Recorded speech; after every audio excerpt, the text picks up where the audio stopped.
Good evening, everyone. Good evening. Good evening. This is a conference meeting of the City Council of the City of Orange Township held in Council Chambers, City Hall, 29 North Day Street, Orange, New Jersey on Tuesday, April 2nd, 2019 at 7:01 p.m. Roll call. Councilwoman Eason? Here. Councilman Jackson? Here. Councilman Johnson Jr.? Here. Councilwoman Summers Johnson? Here. Councilwoman Williams? Present. Councilwoman Wooten? Here. Council President Coley? Present. Also present, Joyce Lanier, the City Clerk, Gracia R. Montillis, the City Attorney, Marty Mays, Planning and Public Works Director, Captain V. Vidiello. Marlon G. Towns, Legislation Research Officer, Lisette Sanchez, Record Support Technician. And we have Deputy Chief Long, Fire Department. Deputy Chief Long, Fire Department. Please stand for a moment of silence.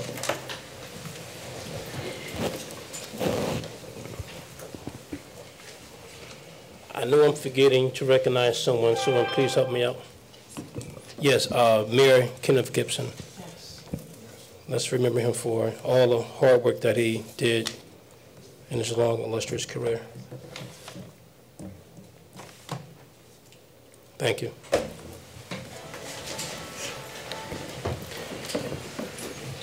And may I ask everyone if you can just mute your cell phones or put them on vibrate, please. Thank you very much. Finance Director Adrian Mapp arrived at 7:03. The requirements of NJSA 10:, please be apprised anyone wishing to discuss agenda or general items shall sign one book. Each person signing the book will be allowed to speak for a maximum of 5 minutes. The requirements of NJSA 10:4-9 et seq, the Sunshine Law, has been met. A notice of this meeting has been sent to the Star Ledger and published in the record transcript on July 12th, posted on the July 12, 2018, posted on the bulletin board in City Hall and filed in the office of the City Clerk. Matters for discussion. Councilwoman Wooten, you'd like to go first? Wooten, Councilwoman Wooten, and Councilwoman Easton. Yes. Where's the plaque? Where's the plaque?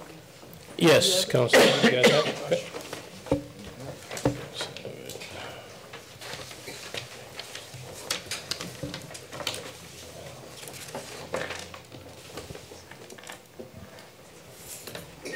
We're going to ask our Animal Control Officer, Rudy, come up.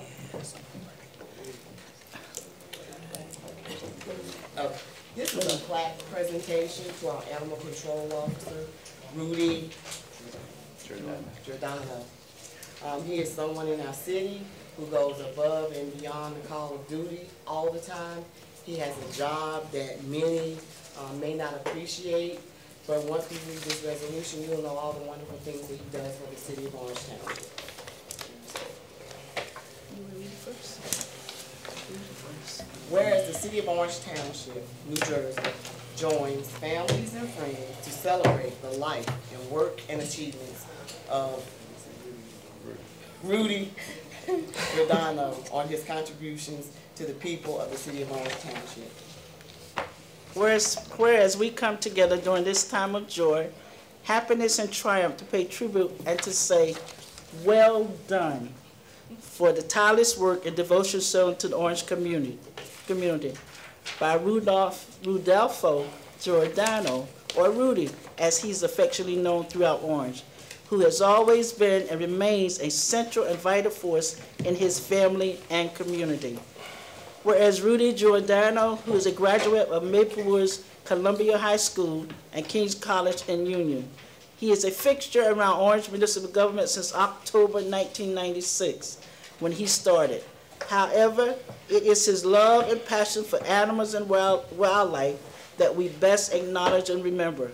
In 2000, Rudy began his career as the Animal Control Officer, and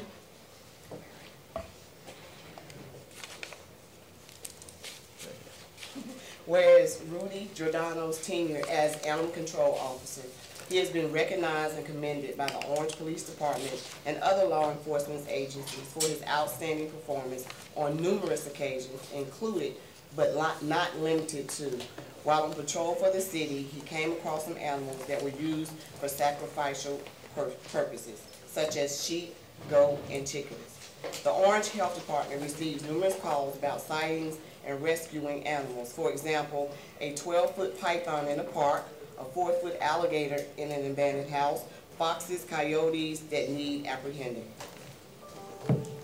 The animal control officer also participates with the state police on highway closures due to injured wildlife and domestic animal apprehension. The animal control officer collaborates with the sheriff's department in lockouts while attack dogs are still on the premises, which need to be removed. Last year, while on routine patrol, the animal control officer noticed 12 pit bulls in a yard that were mistreated and used for fighting purposes. He rescued the animals and issued summons. Whereas Rudy Giordano's desire and passion for animals inspire him to provide educational seminars throughout the city on pet ownership and wildlife captures. Whereas Rudy Giordano possesses the state of New Jersey certifications as an animal control officer, enforcement trainer, and animal cruelty investigator. When he is not protecting the residents of the city of Orange Township, his outside interest is marital arts instructor, and also has been inducted into the Hall of Fame for law enforcement training.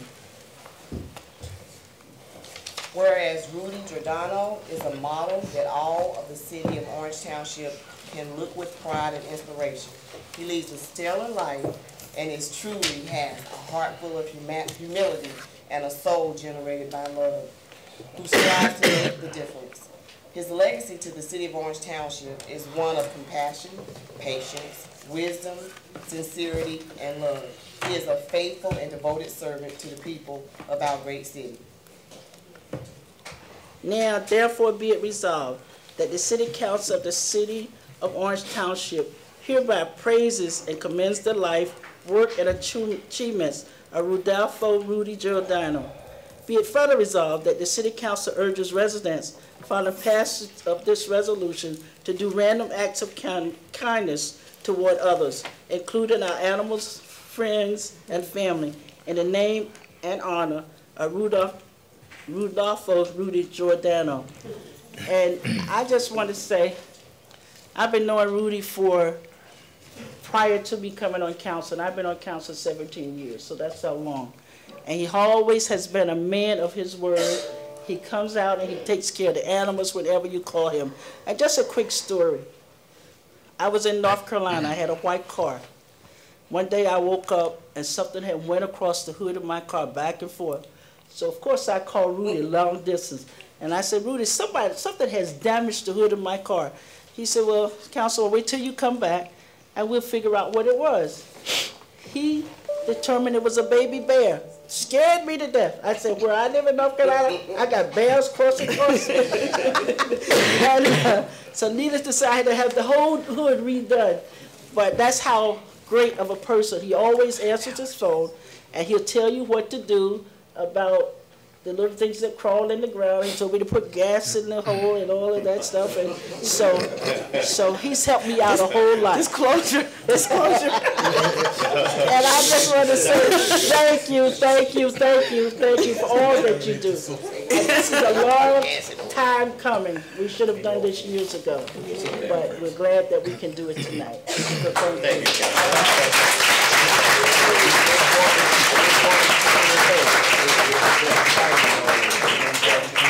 Councilman, any comments for Rudy, being that he's retiring? He's retiring? No, I'm still here. Oh, I thought you was retiring. No, I'm retiring. No, where you come from? You still have me for a couple more years. Oh, okay, I thought I you just walked want to away. thank the administration and the council people, especially Councilwoman Neeston and Councilman Wooten for doing this. Thank you so much. Okay. All right. Thank you. Thanks a lot, man. Appreciate it.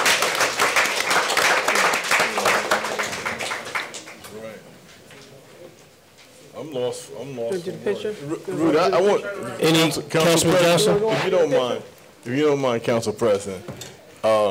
Yes, sir. Yeah, I'm lost for words too, because the nature of what you do for our city is like really strange. I'm so used to praising folks for other things, but you actually deal with all of the livestock and everything that's running around our town. That's amazing. From I guess from rodents to bears. So thank you for being in the city. That's really keeping us safe. So thank you, man. Council President. Councilwoman Williams. Thank you, Council President. Rudy, just thank you for your service and your commitment and passion for what you do. I love that we always get a educational session when we're with you, and you're coming in and you explain to us the type of animal and the origin and everything else. But also, the dangerous part of what we don't think about, sometimes you may have to respond with the police and go in with, you have dangerous dogs and things like that, and you don't know what you're walking into. So, and it's a 24/7 job, because this just doesn't happen between 8:30 and 4:30. It happens, in hours, probably not 8:30 and 4:30 more so than often. So, and your wolf. It's a wolf, right? Yeah, thank you. Thank you for, just, helping us have more ease with animals when you bring them around. And don't forget the chocolate lab. We're looking for a chocolate. Thank you. And also, I like that you partner with more agencies that are, that don't kill. And that's your goal. And that, even though the animal is abandoned, that often you put them in agencies where they're hopefully going to find a home or a place at least where they won't be killed. Thank you. Thank you. Council members? Just quickly, if I may, Yes, Council President. Jackson. I just wanted to mention, I think people really underestimate how much wildlife there is in Orange. They know 280 and Exit 12, and they think, that's an urban area, but they really underestimate how much wildlife is there. Deer, raccoons, possums, groundhogs, all those animals that can enter your home and, be at your trash can and scare people. So, and the foxes as well. I know that's a big thing lately, is how many foxes we see around. So, thankfully you're taking care of them mercifully, and I really appreciate how you're interacting as we invade their habitat. Because when people say, oh, there's deer right here, so the deer have been coming here for a long time before their house was up. So, thanks so much for your work for Orange. And we can't forget to recognize Benny, our health officer, who works with Rudy and supervises. Benny, you want to stand so they know who the health officer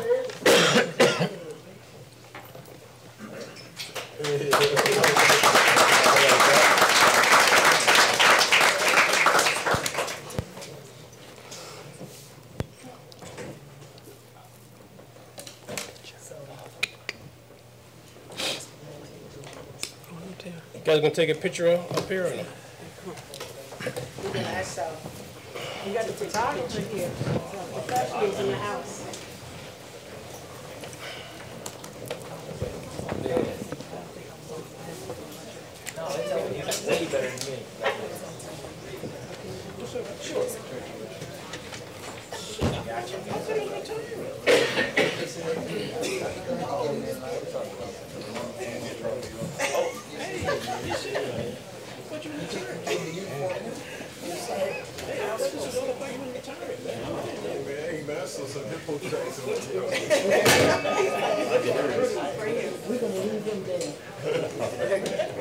You're retired?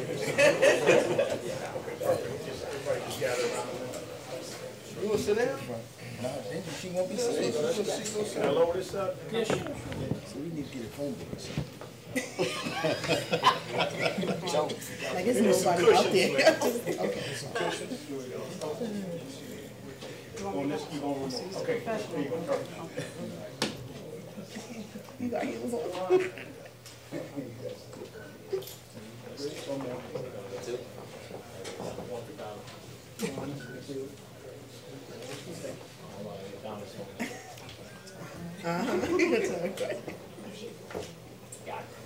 They got to be on live stream. Get that ready for me.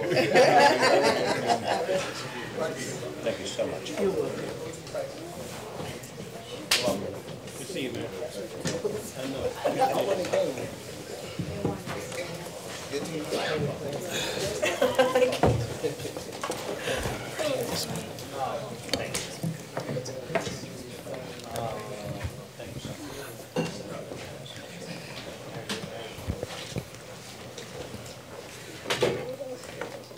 Council President.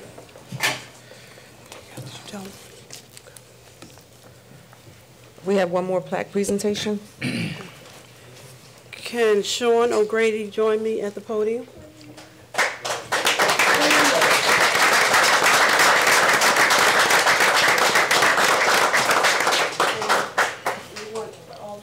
Everybody with him? You tell me. If all his brothers would join me. Everybody come up.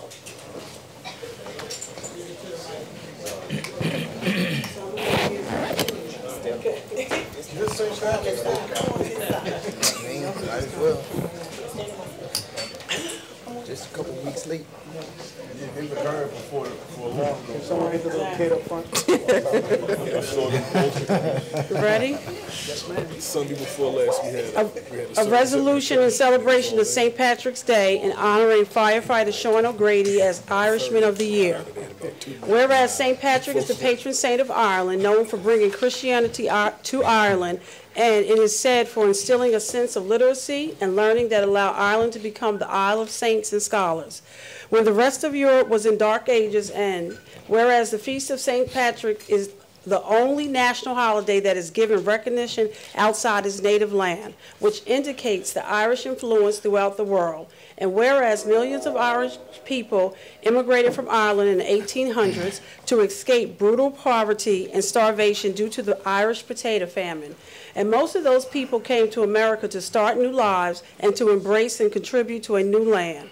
And whereas, hailing from the Emerald Isle, generations of Irish men and women have helped shape the idea of America, overcoming hardship and strife through strength and sacrifice, faith and family, with the undying belief that tomorrow always yields a brighter day. Irish Americans symbolize the perpetual optimism that defines our country, and they have long embodied the truth at the heart of our promise, that no matter who you are or where you come from in America, you can make it if you try. And whereas, as we celebrated St. Patrick's Day, we recognize the Irish people's contributions to our country's dynamism. Thank you. Tongue twister. And we reaffirm the friendship and family ties between our two nations.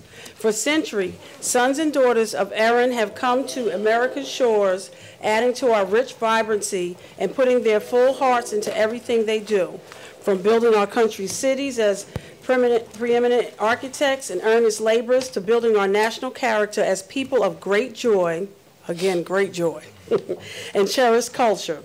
Irish Americans have endured intolerance and discriminations to find a place for themselves and their children here in the United States. While remembering the great Irish Americans of the past, we celebrate what forms the foundation of the lasting Irish American story, a shared embrace of hard work and humility, fairness and dignity, and a mutual quest to secure a freer and more peaceful future. And whereas the United States and Ireland enjoy a thriving and cooperative bond, buoyed by a strong legacy of exchanges between our peoples. In anticipation, as we celebrated St. Patrick's Day and Irish American Heritage Month, let us pay tribute to the extraordinary mark Irish Americans have made on our nation. And whereas in doing this, body further recognized firefighter Sean O'Grady as Irishman of the Year, based on his service to the residents of the city of Orange.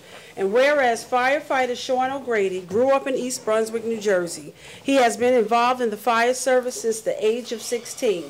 He served as a volunteer firefighter with the East Brunswick Volunteer Fire Department for many years. He also grew up around firehouses due to his father being a firefighter for the Army at Fort Dix in New Jersey. As an Eagle Scout, he was taught to love and help people who are in need. In 2014, he received his associate's degree in fire science and technology from Middlesex County College to further his knowledge as a first responder.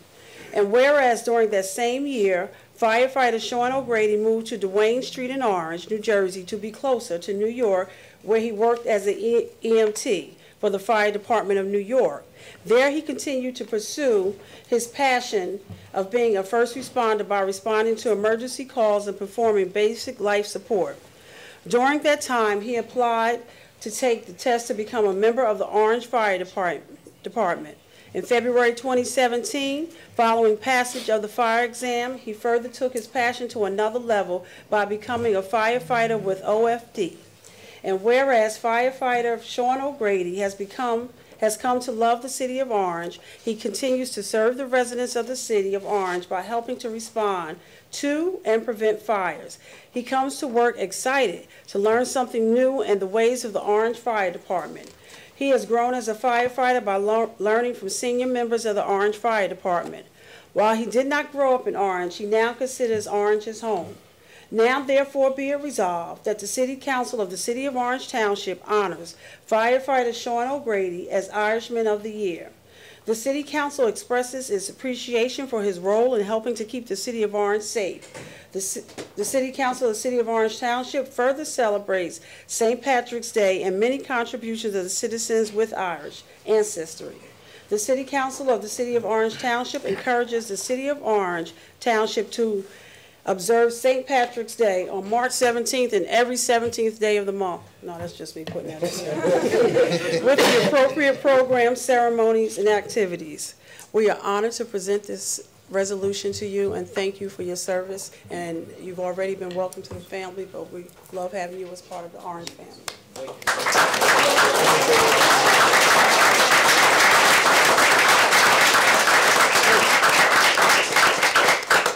I know, is that family back there with you? Right here. Okay. So, did you want to say anything? I'd like to thank everybody who recognized me as coming into the family of the Orange Fire Department, and not only the Orange Fire Department, but the city. I grew to love this place. This is my home away from home, and I couldn't thank everybody enough for the opportunity I have to work here. I'm honored to work here, and I appreciate every day. Thank you.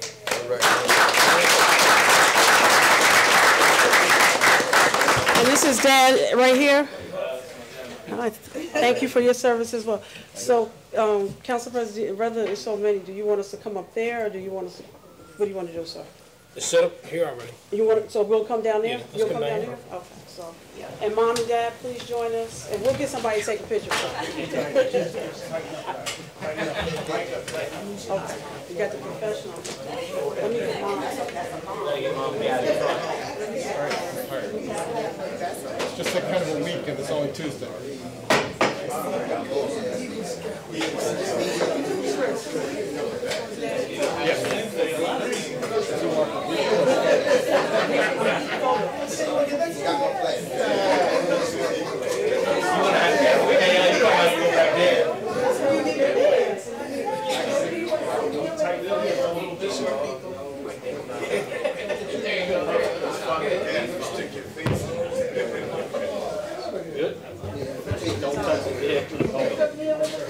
Oh, sorry. Yes, that's right. We got Where's Kyrie? Ready? Easton, turn around. One more. With Councilwoman Easton turned the correct way. Francione, go over to your right. Francione, do you want to move into the middle? All right, now Francione, move to your left. All right, everybody's faces. Smitty, move over to your right. He just likes doing this. All right, 1, 2, 3, 1, 2, 3. Thank you. We are ready.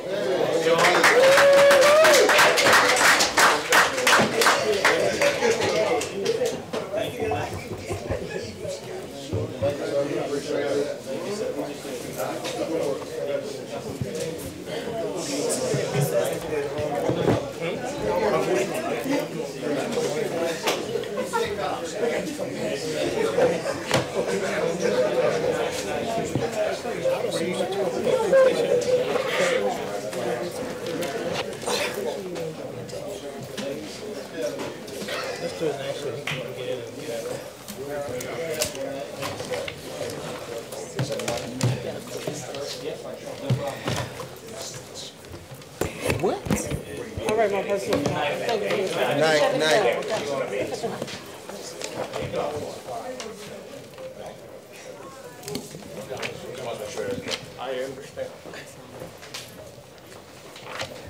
For the record, Chris M. Hartwick, the business administrator, arrived at 7:08 p.m.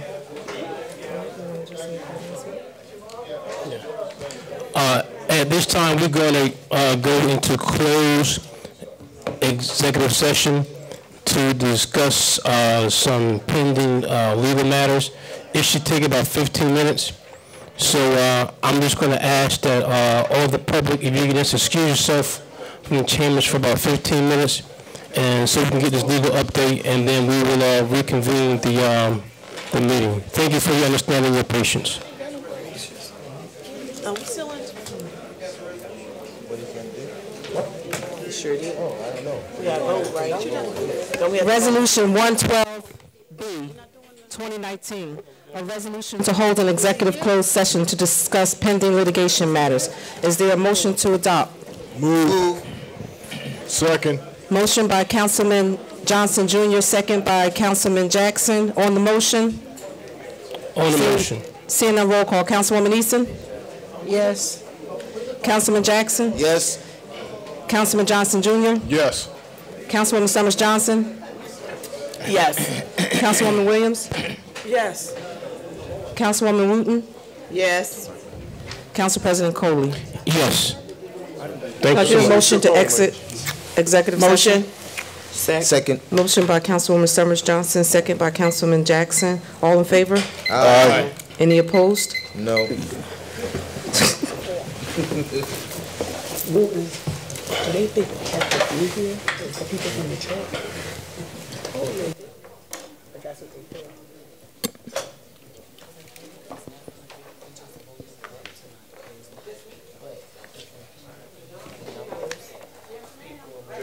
Okay, well, thank you, sir. Good to see you. Now I know why you want to copy. I see you in it. Are we out of executive session? Yeah, we out. I want to pass out copies. Autograph copies. I got you.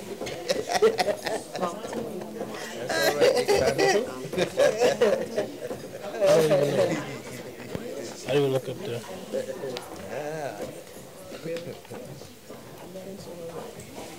Go ahead, Orange.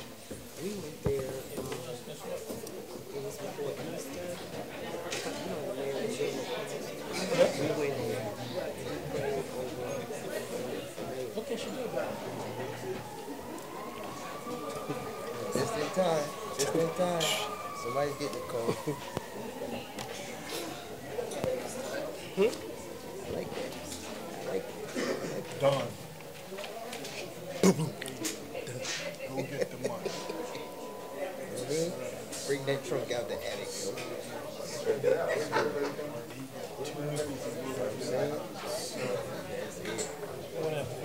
Yeah, we know you can cut it and drop a left down, but you still got your ass. You know what I'm saying? 3, 4, 5. You need to learn. You're lucky you ain't coming after that tuition. 24 grand. You know what I'm saying? Yeah, that's what I'm saying. It might be lip gloss. Right. That's it. You know, boot in the drawers. Get him straight up. What's his chat? It's recorded now? Okay. Can I get a motion to reconvene? Motion. Second. Motion by Councilman Jackson, second by Councilman Johnson Jr. All in favor? Aye. Any opposed? We're now back in session, 7:47 p.m. All right, rocking and rolling. Let's get it. We now have an update on the recreation programs from Director Sykes.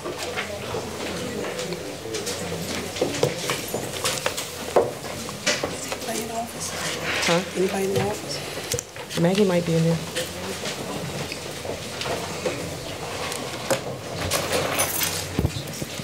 Thank you, sir. You're welcome.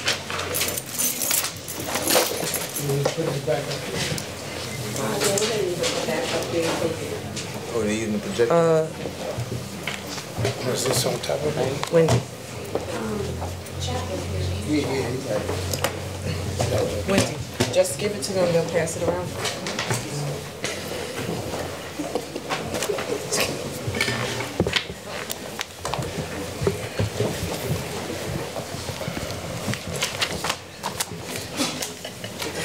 Oh, I see Delta, yeah, she got one.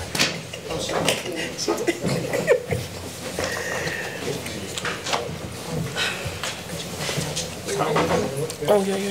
PowerPoint. Ms. Sakes, you're gonna have, PowerPoint. quick, Thanks, Joyce. 5 minutes to knock this out. 5 minutes is great. All right. Good evening, everyone. My name is Wendy Sykes. I'm the Director of Community Services. So I was asked to come up and talk about the summer events that we will have around the city this summer. This money goes. You want to click that? So the Department of Community Services consists of health, older adults, cultural affairs, and recreation. You can get past that one.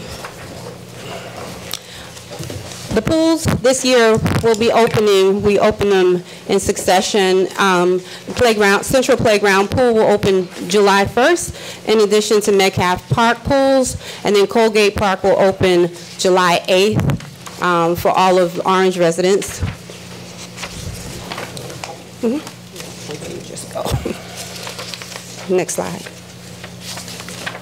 Next slide. This is our one of our first divisions. So the Division of Health has two big events that they usually do throughout the year. Neither one are in the summertime. These are just items that we handle throughout the year, including the summer. And so when you come to the Division of Health, you can, animal wellness checks and animal control services. That's Rudolph Giordano, who was up here earlier and received an award, our animal control officer. That's his division. We have the free pet rabies clinic, which we normally hold at the firehouse. I think we do okay, they're gone, 4 a year. You can come to the Department of Health for your marriage, birth, death certificate, any environmental health inspections we do, child vaccinations, and we also have the visiting nurse services for our seniors. And one other thing about the Division of Health. The Division of Health, I was saying they do two big events throughout the year. One of them is in collaboration with the Recreation Department, and that's the Community Day, which is, was formerly known as Fame Day, that we do at Monte Irving Park. So that's one of them that we do, and this year is going to be nice, and I'll show you when we get to recreation. And then the other one is the breast cancer walk, the breast cancer with the oranges, and that's usually in pink out of the oranges in collaboration with East Orange, and that's usually towards the end of the year in October. So Division of Older Adults is our senior division, and these are some of the monthly activities that we have for our seniors. One is the Senior Talk Forum, where they come in, and you can see them at this event here. If the mayor's available, he usually comes and answers whatever questions or concerns that they have.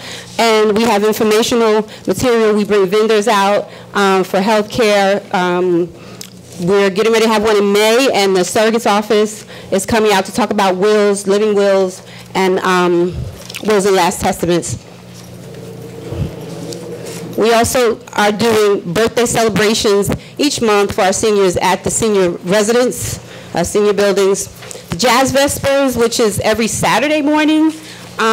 They get transferred, the transportation over to see the Jazz Vespers at Bethany Baptist Church, and it's really nice. It's live jazz music with musicians, local musicians, and it's a great experience. Another monthly activity for older adults is the water aerobics, and that's great. It's wonderful physical exercise for our seniors. If you've ever done anything in the water, you know that it's a lot easier to move. It's better on the joints, but when you get out, you feel it. So it really works you out better than if you were on dry land. And then we have breakfast or dinner in a movie. It depends on the month. Sometimes it'll be breakfast in a movie and dinner in a movie. And the locations vary. We take the seniors to local movie theaters and local diners. Also have arts and crafts, various arts and crafts at Arts Unbound, which is with Valley Arts in the Valley on Freeman Street.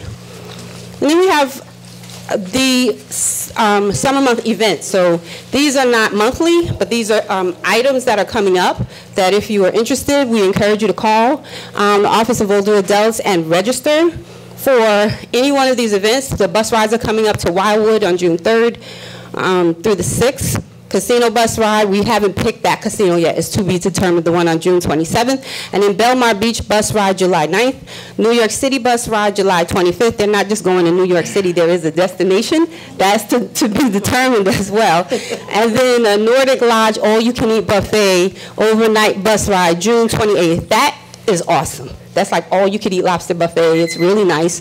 The seats are filling up, so if you are interested, just let us know. And then the Jazz Festival bus ride at Marcus Garvey Park on August 23rd. And then over in the celebrations and trips that we have coming up for the summer for the seniors is the Father's Day celebration on June 3rd. Was really nice last year. I think they may be thinking about doing the same thing, which was, you heard of paint and sip? This was a paint and chew and paint. So they ate and they got to paint on canvases and they really enjoyed it. It was nice. Turtleback Zoo, Sandy Hook fishing trip July 31st, and the Mayor's Senior Picnic, which is always a big to-do. It's held at the West Orange Pavilion by the boathouse at the Orange Reservoir, and it's really nice. The seniors enjoy it. We all have a great time. So if you know seniors that have not participated, please ask them to call us, and or you call and register them.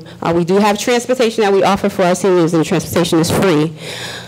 Healthcare includes for the seniors a walking club, which takes place at Orange Park, Monty Irving Park, and then we have a mental health workshop on June 5th.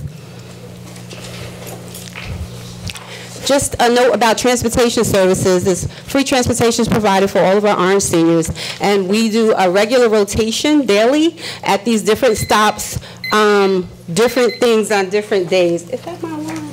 That's your second time it went off. All right, so there's a list of items, and you know we are doing a mailer, so everyone will be able to look at it. You can also go online and take a look at where we send the seniors. Transportation is provided also for medical appointments, and so if a senior has a local medical appointment or a surrounding city to a medical facility, please call us at 973-280-3825 to schedule your appointment. And then, again, transportation is provided for all trips and activities. And then the Division of Cultural Affairs. Here we have open night, which begins this month. It's every third Monday of the month. It's held at the Orange Library from 6 p.m. to 9 p.m. It's poetry, so get the snap, people. And it's really nice and enjoyable. It's a lovely evening. Then this is what I was talking about, Orange Community Day. Changed it. Orange Community Day, which is at the park this year for Orange Community Day.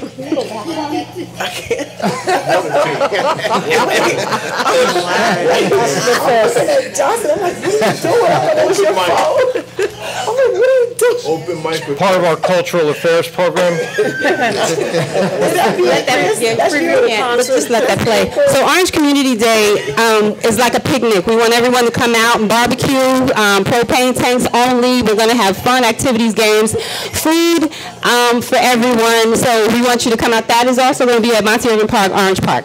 So here's the next slide, which Cultural Affairs is doing on Orange Farmers Market. Usually we have 1 or 2 farmers markets a year.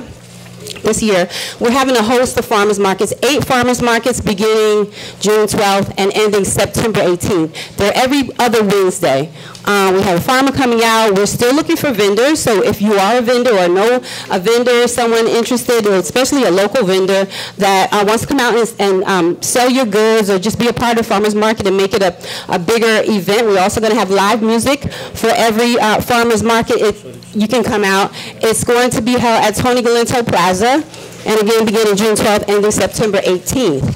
We also have the Gospel Fest celebration. That was all the singing you heard. And the Gospel Fest will be at Orange Park from 12 to 5. The Caribbean Festival is something also that Cultural Affairs does. It's one of our bigger events. We do it in collaboration with the police department. Again, wonderful time, music, art. It is held at Orange Park, and that's August 10th from 12 p.m. to 8 p.m. We also have City Hall flag raisings. There will be some flag raisings in the summertime. What we did this year was instead of having 6, 7, 8 different flag raisings for all the different nationalities represented in the wonderful city of Orange, we pulled them all together, pulled everyone together, all the groups, and we held a multicultural flag celebration. It was beautiful. Everyone appreciated everyone else's culture. We got to see what they did, what they ate. They brought their own food, represented very well. But in addition to that, we are still raising their flag in front of City Hall on the day that we normally would have, and it will stay, as it normally does, for a week. So there's no celebration involved there, but the flag will be raised just in honor of the day. Division of Recreation. I'm going to turn this over to Mr. Presti to talk about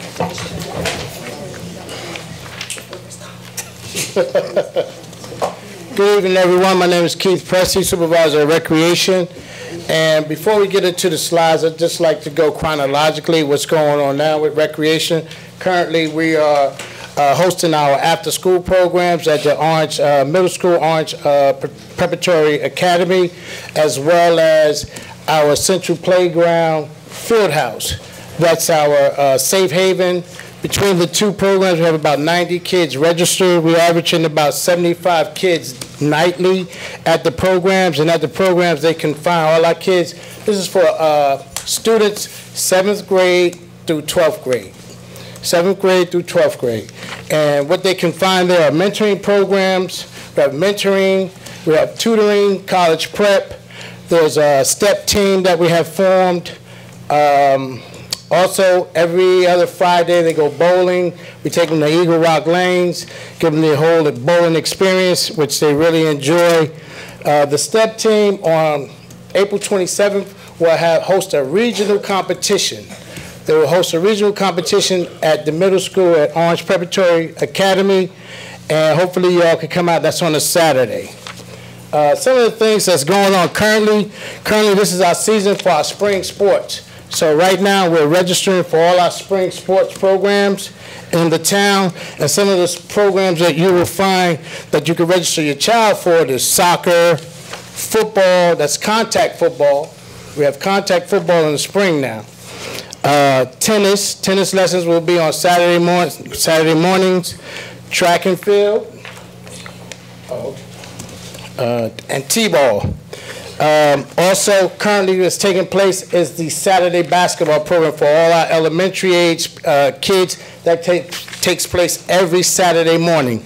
Going into the summer months, at the beginning of June, we'll kick it off with a fishing derby that we collaborate with Essex County at the Monty Irving Park on 6/22, June 22nd at the Orange Reservoir. We're going to kick off the summer with our Orange Health and Wellness Walk and Run. So if you can be there, we have flyers out on the table. You can register through Eventbrite, and it's free registration. The pools will begin, you can go, okay. Pools will begin, pools will open July 1st this year, and that's the 3 pools, Metcalf, Central, and Colgate Park. Also on July 1st, the Mayor Circle of Excellence Summer Camp will begin. Also, you can, coming out the chronological order, Easter celebration is coming up on April 13th. We will have, at the Central Tennis Courts, we will have our Easter Bunny there with Easter baskets, taking pictures with the kids, so you all are welcome. Everyone is welcome. Opening day for baseball is May 11th. Again, I talked about the June 8th fishing derby. You can go. June 22nd is the wellness walk that I spoke about. On August 6th, these are the events that are scheduled to take place. On August 6th, we have the Hassan Miller Stop the Violence basketball game. That's the same night of the National Night Out, a National Night Out Against Crime. So it's a Stop the Violence game that is in correlation with the National Night Out evening. The Mayor's Back to School event is August 24th. Some of the things that you will see here are the programs that I talked about with regard to the spring programs that we're registering for. Also, what you can look forward to, the summertime, we're planning to have our high school varsity coaches conduct one-week clinics, free clinics for all the children in the city. And each coach has agreed, with the exception of one, I'm still working on that one, but the sports that we have, we're going to have basketball again, baseball, soccer, football, track. So all this information will be coming out, will be forthcoming to you all with regard to the actual dates. We have the dates planned, but we just need to communicate with you.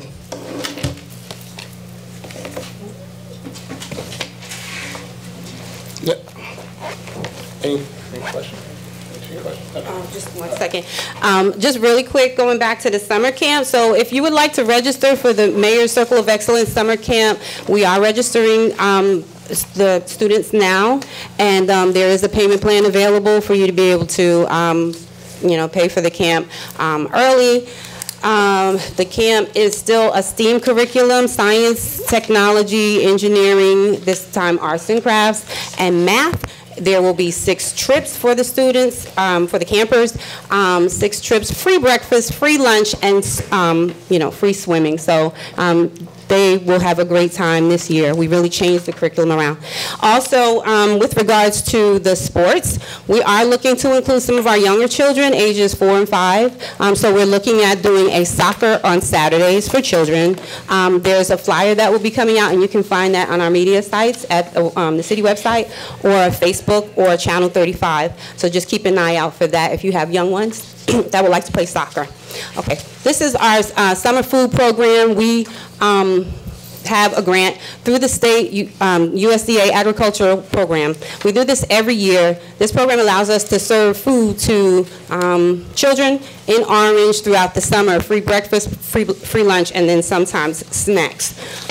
This program will begin July 1st, and it will end on August the 23rd. It is available for you to just come out. You don't have to be in a program. You can just come and get a lunch or breakfast. Central Playground at breakfast from 8 to 9. Actually, all of them have the same times for breakfast and lunch. So breakfast time will be served from 8 to 9, and then lunch starts at 11, and we end at 1. It will be at the Central Playground site, Metcalf Park, Colgate Park, and this year with the opening of our brand new park, College Park, it will also be at College Park. No ID necessary, right? All you need is yourself, really.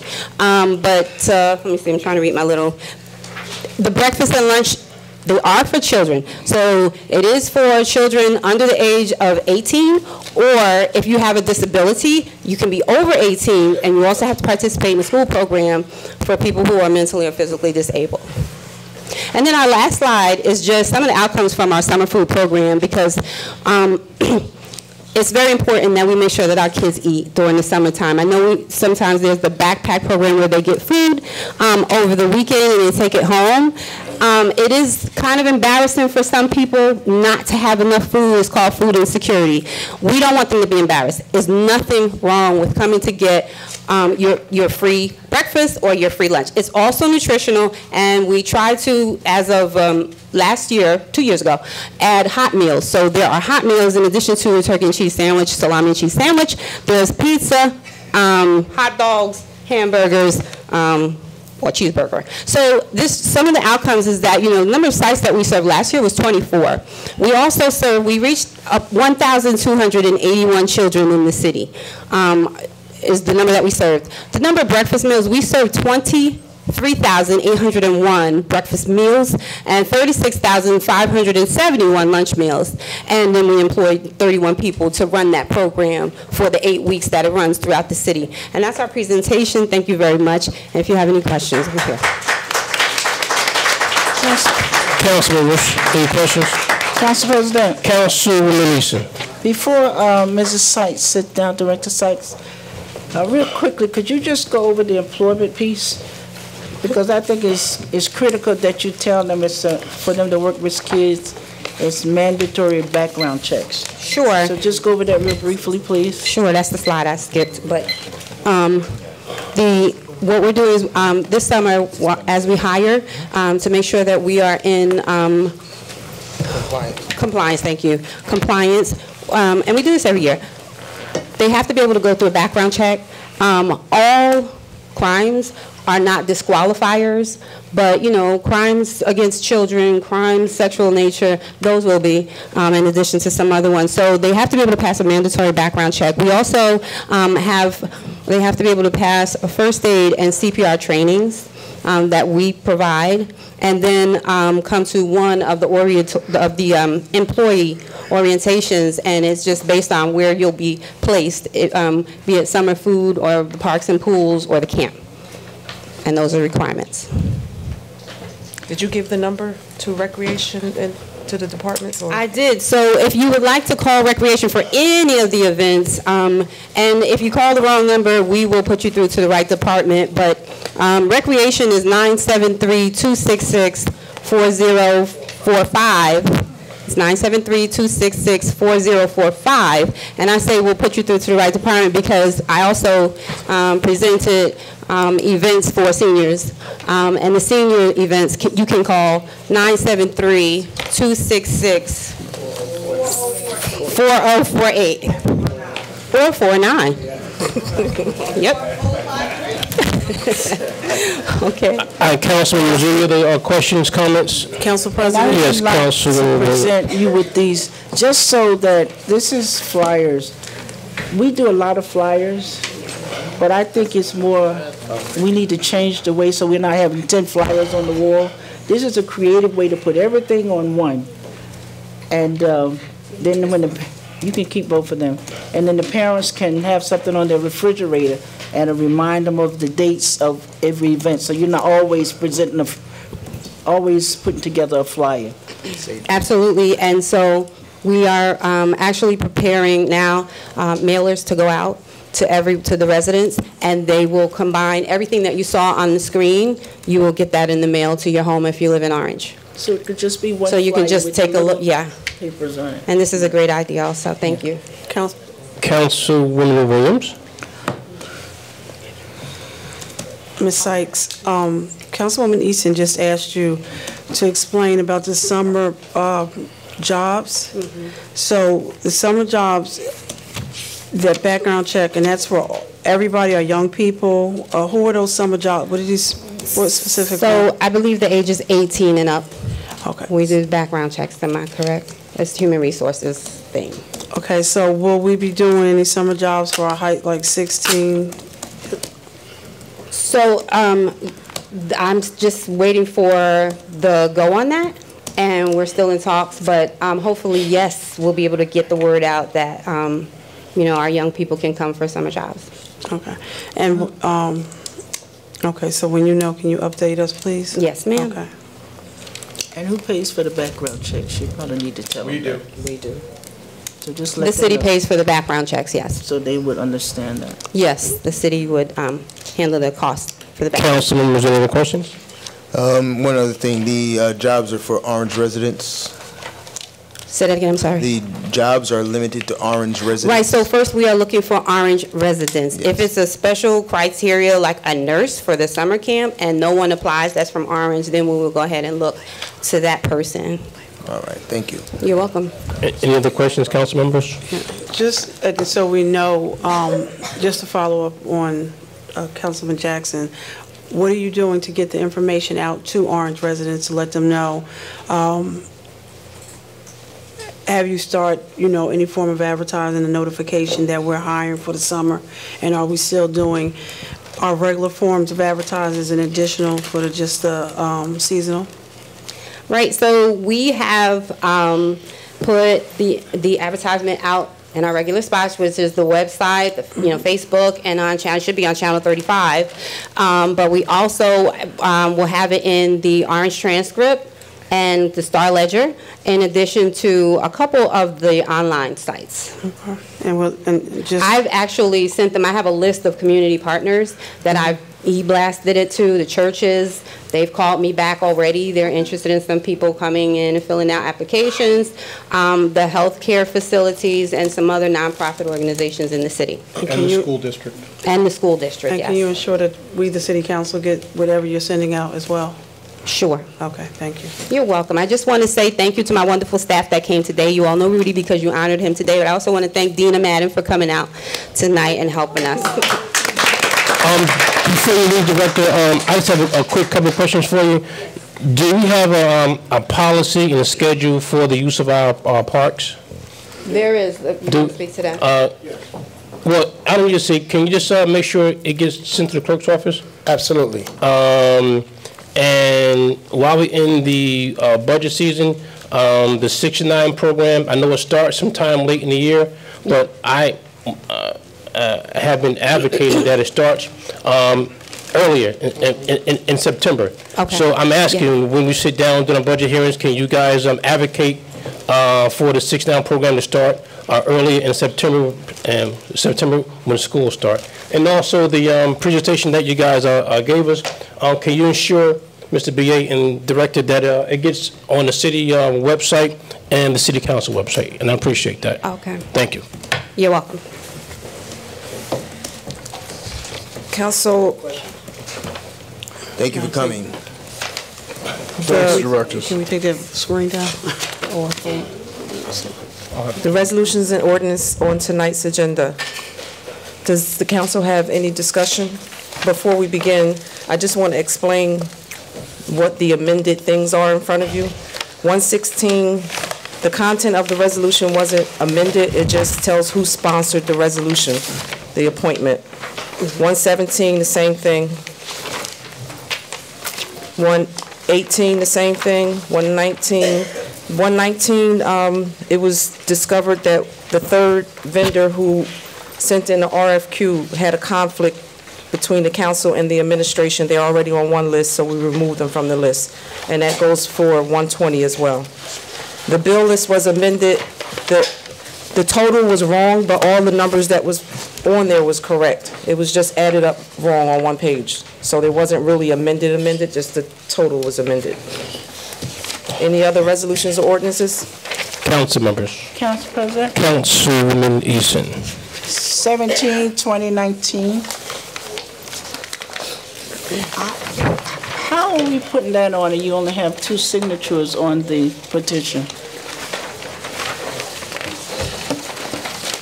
Then I have a follow-up question. And it says the entire length of... It's two of them? It's 2 petitions. There should be 2 attached to your thing. I only saw one. wasn't that what we It's 2 said pages, one was Ms. missing? Eason. Yeah. We Councilwoman said one Eason. was missing. Beg your pardon? I only have one with... 17. Oh, okay. Okay. The other question I have, it says the entire length of Washington South. But doesn't Washington Street run from West Orange to East Orange? So how is that possible you can do the entire length? The other question I have, you said 6:30 to 8:30. When are they going to do the street sweeping? If you have cars parked there in the morning, and we need to clean our streets.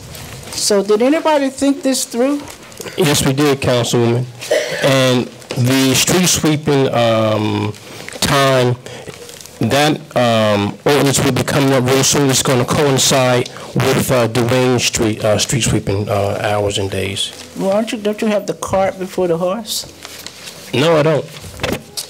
Why wouldn't you do the time for the street sweeping and then worry about... Well, because right now, Councilwoman Easton, because right now, I'm glad you brought that question up.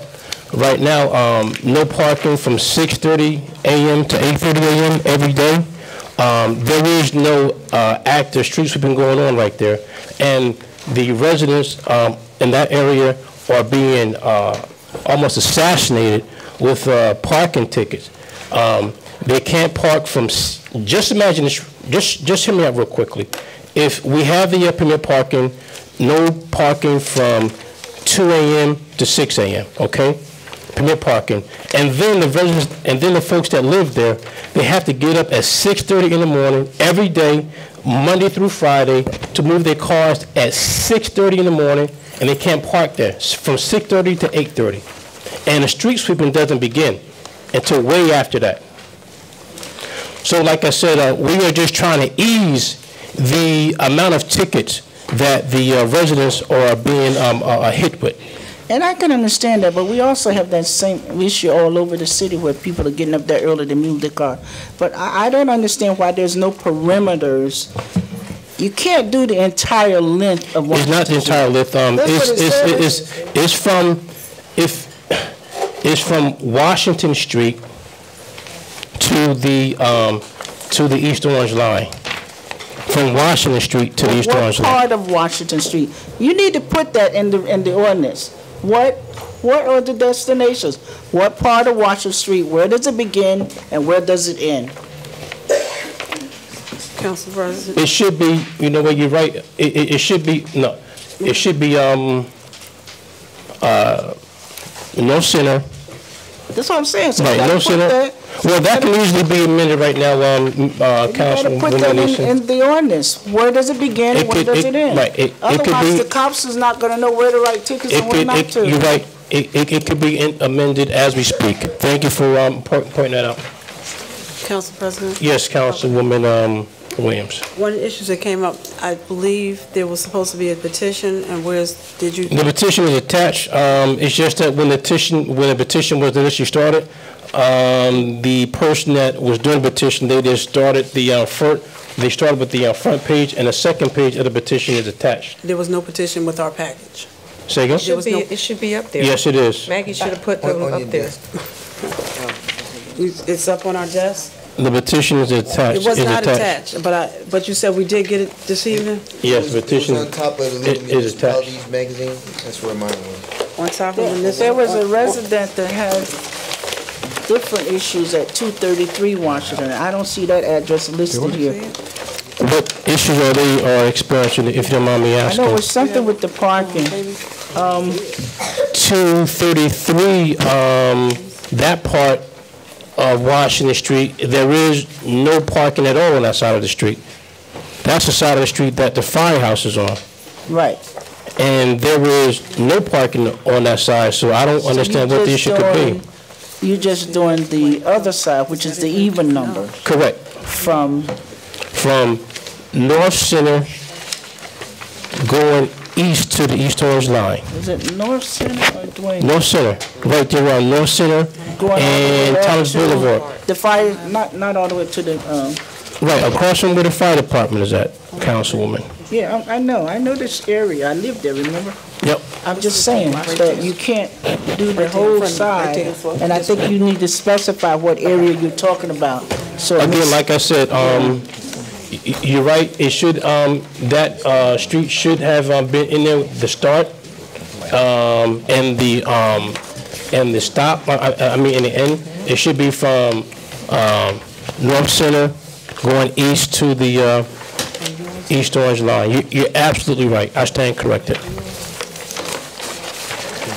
So we can easily make that amended. This is I believe this is the first read, and we can just tighten that up, and it'll be straight for the second read. Councilman Coley, use the street name so you know where the cutoff is between East Orange, because you get to the East Orange city line. Most people don't know where it stops and begins. So I think you need to do the street where it ends going east. Well, that would be, I guess that would be somewhere near Park Place as you're going up to the East Orange line. I believe those last two houses as you're going east. Yeah, so just do some landmarks. We can do that. So people will know where it is. Okay, we can make that amended as we speak, Councilman. Thank you, Ron, for your input. Are there any other items? I also want to talk about 8/2019. I saw somewhere where there was concern, and I just want to say to our city attorney, you had some concerns about that. Which one are we talking about, Councilwoman? Security cameras in senior citizen buildings. And one of the questions I wanted to say, and one of the statements I want to make, our city attorney, if I remember correctly, since I've been on council, you work for the whole council. So if I sponsor legislation, I would expect that you would call me about your concerns before you speak to anybody else about it, so we can discuss what's happening and why we need this done. So when I read it somewhere and realize that you didn't call me as the original, I'm a little upset. Which one are we talking about? 8-2019. This is not one person running this council. This is a whole 7-member body.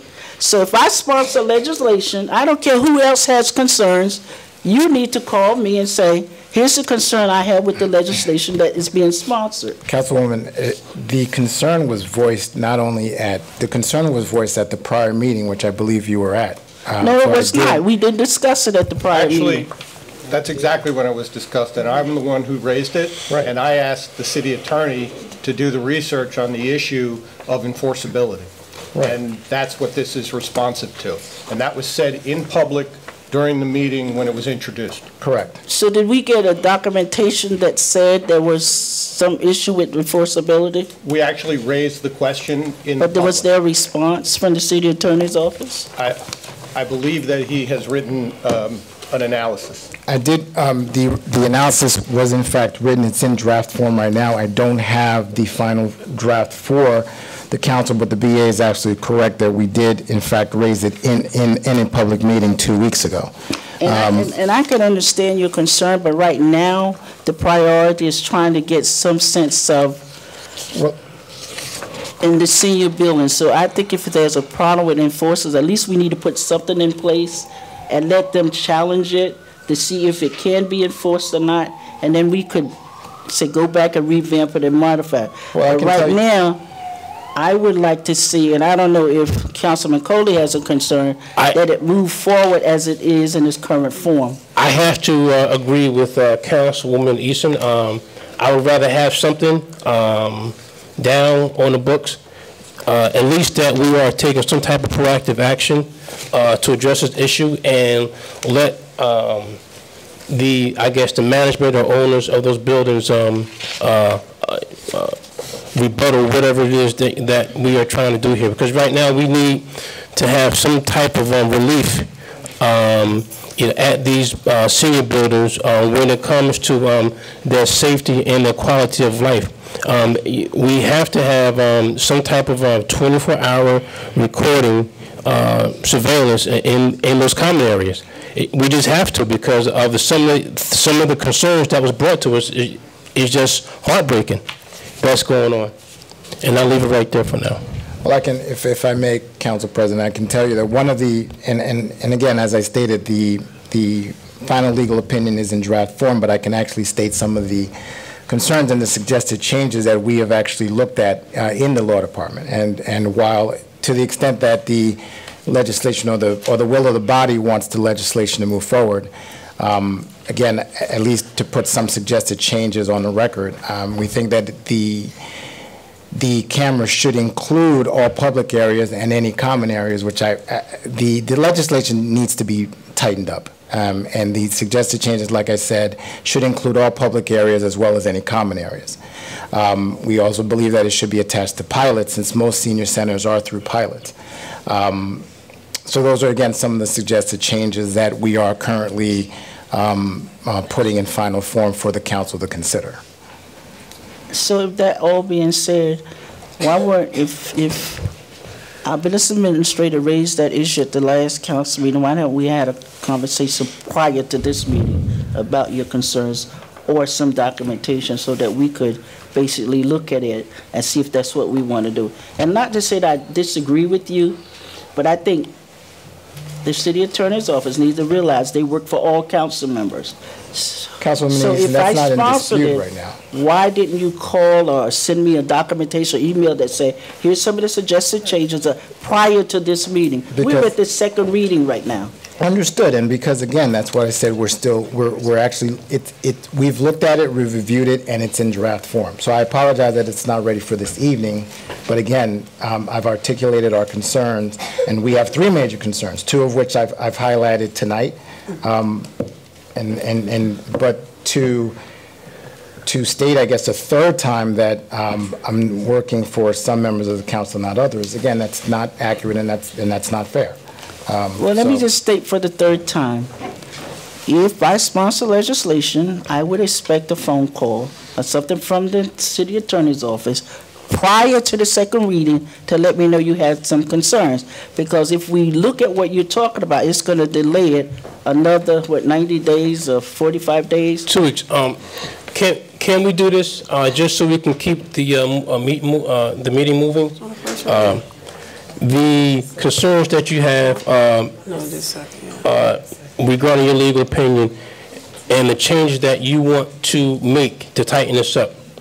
If it's okay with you, Councilwoman Easton, I would prefer to let the city attorney just make these changes and then bring it back to the second meeting. Is that possible? So legally, I don't think we can do that. Business administrator, don't we have to start all over? No. I try not to give legal opinions. Right. Mr. City Attorney, Let's ask our legislature research officer. Never mind. Let's ask. Yes. Because since he drafted it, did you get a call from the city attorney's office to say there was some concerns? Chris, you can just keep the No, public we didn't hearing have any communications about that specific piece of legislation. So you basically thought it was okay?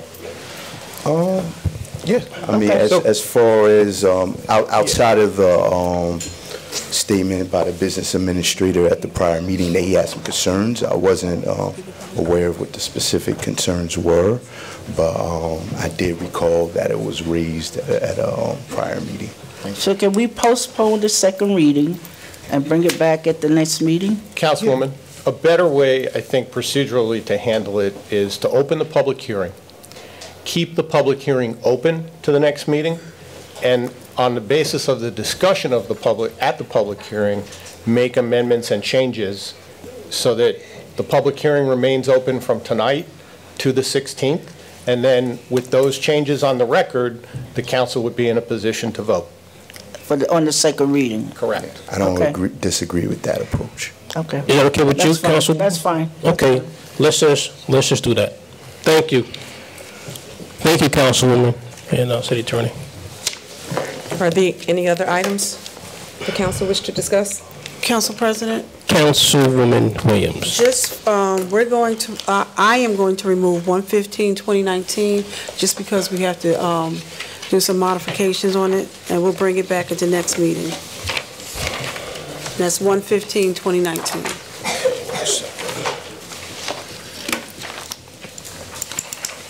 Just so the public knows, there was 2 possible walk-ons. It's only one. We're walking, I'll be asking to walk on 127 and 126 will just be on a regular agenda for the next meeting. Okay. Any other resolutions, ordinances, council members? You may move 115, right? Yes. Bless you. Thank you. You're welcome.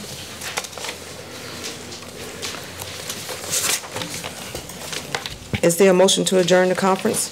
Motion. Second. Motion by Councilwoman Easton, second by Councilwoman Summers Johnson. All in favor?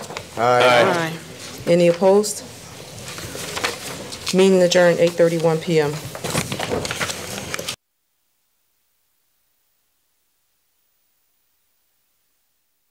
This is a regular meeting of the City Council of the City of Orange Township held in Council Chamber, City Hall, 29 North Day Street, Orange, New Jersey, on Tuesday, April 2nd, immediately following the conference meeting. Please stand for the Pledge of Allegiance. I pledge allegiance to the flag of the United States of America and to the republic for which it stands, one nation, under God, indivisible, with liberty and justice for all.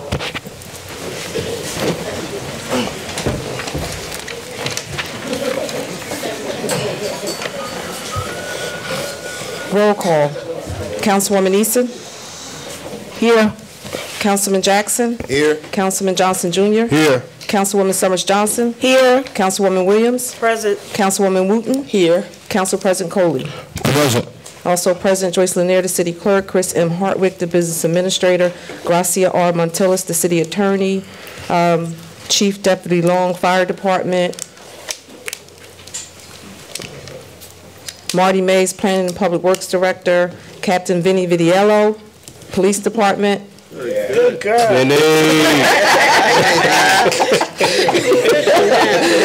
Marlon G. Towns, Legislative Research Officer, and Lisette Sanchez, Record Support Technician. The requirements of NJSA 10:4-9 et sec, the Sunshine Law, has been met. A notice of this meeting was sent to the Star Ledger, published in the Record Transcript on July 12, 2018, posted on the bulletin board in City Hall, and filed in the office of the city clerk. At this time, we're going to have a motion to suspend the rules. Move. Second. Motion to suspend the rules by Councilman Johnson Jr., second by Councilwoman Williams. Roll call. Councilwoman Eason? Yes. Councilman Jackson? Yes. Councilman Johnson Jr.? Yes. Councilwoman Summers Johnson? Yes. Councilwoman Williams? Yes. Councilwoman Williams? Councilwoman Wooten? Yes. Council President Coley? Yes. At this time, we suspended the rules so we can go to Resolution 112-121, 2019. A resolution designating Pierce Street beginning at Hickory Street and ending at South Center Street as Reverend James Wesley Holcomb Jr. in memoriam, sponsored by Councilmember Adrian Wooten and the Orange Municipal Council. Is there a motion to adopt? Move. Second. Motion by Councilman Johnson Jr., second by Councilwoman Summers Johnson on the motion. On the motion. Seeing none, roll call. Councilwoman Eason? On the motion. On the motion. I just want to make sure for the record that we do note that we have a past practice that comes in, and it's not a part of the code, and that is to get a signed petition. And I know perhaps we talked about it, but it never became a part of the code, and we never did an ordinance to modify it to make it a part of the code. So I just want to note that for the record. Council President. Thank you. Yes, Councilwoman Wooten. So it's not in the code that we need a petition, and I want to also note that we've named streets before, and we have not received a petition signed for all the streets that we've named. So I want to make that as part of the record also. Absolutely. And if you need me to go back and pull those streets, I will. I have it right here. That's and I said that because we go back and forth with it, and I just want to note it for the record that it's not. I know we talked about doing it, but as a matter of procedure, it's the current is as Councilwoman Wooten has it, and the petition is not part of the code. Okay, duly noted. Madam. Roll call. Councilwoman Eason? Yes. Councilman Jackson? Yes. Councilman Johnson Jr.? Yes. Councilwoman Summers Johnson? Yes. Councilwoman Williams? Yes. Councilwoman Wooten? Yes. Council President Coley? Yes. Council President, being that we suspended the rules, I think the current pastor wanted to say a few words. Right. And there is a member of the church that would like to speak. Absolutely. You want to call him up? And we also have the pastor's wife here. Absolutely. Please. Do you know whether they signed the book? Yes. I just want to keep track. Okay. Yeah. You want to come up?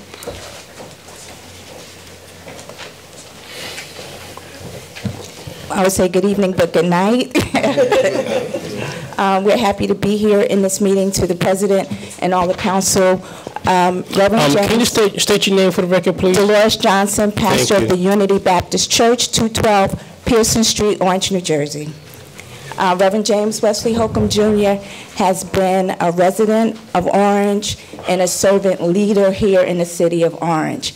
He became the pastor of the Unity Baptist Church in 1986, and in that time, many lives have been affected. I'd just like the church to stand.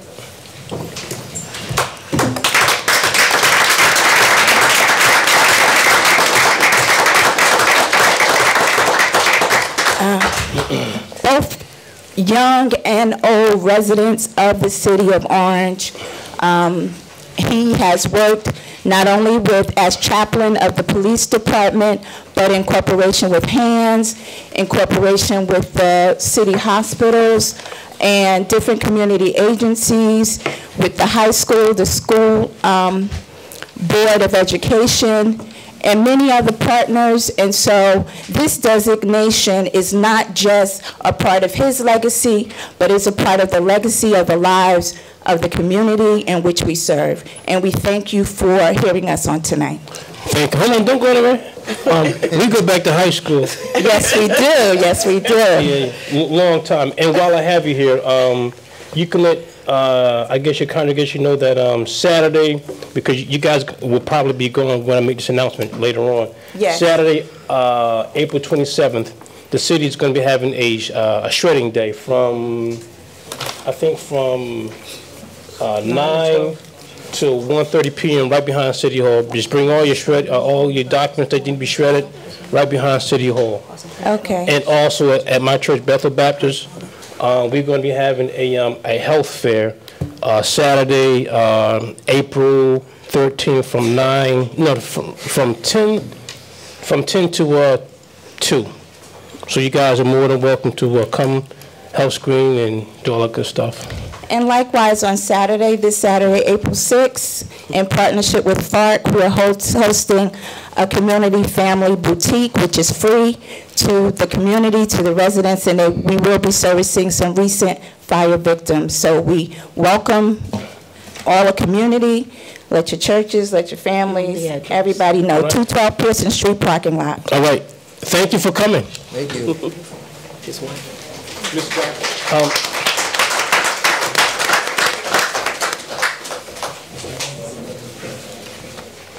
That's it, right? That's it. His wife, was his wife back? All right. She's here. Okay.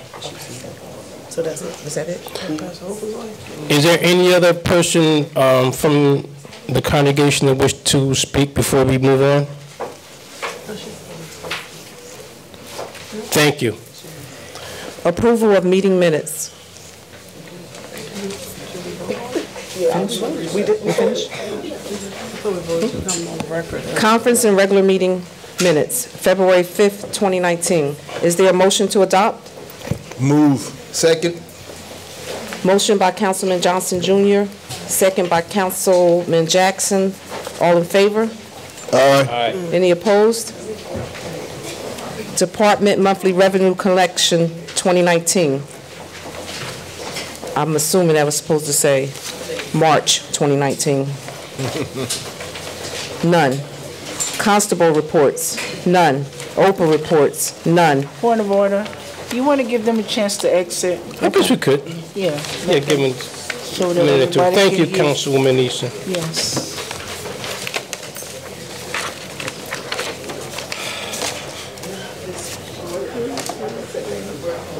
Thank you for coming, everyone. Come again. Great.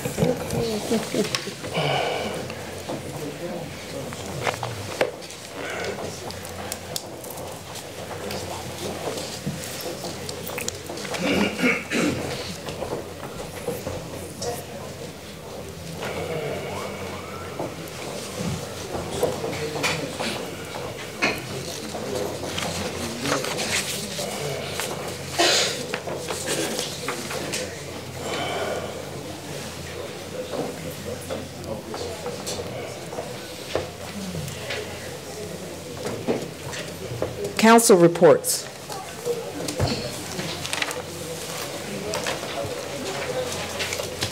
Finance, let's come back to finance. Planning.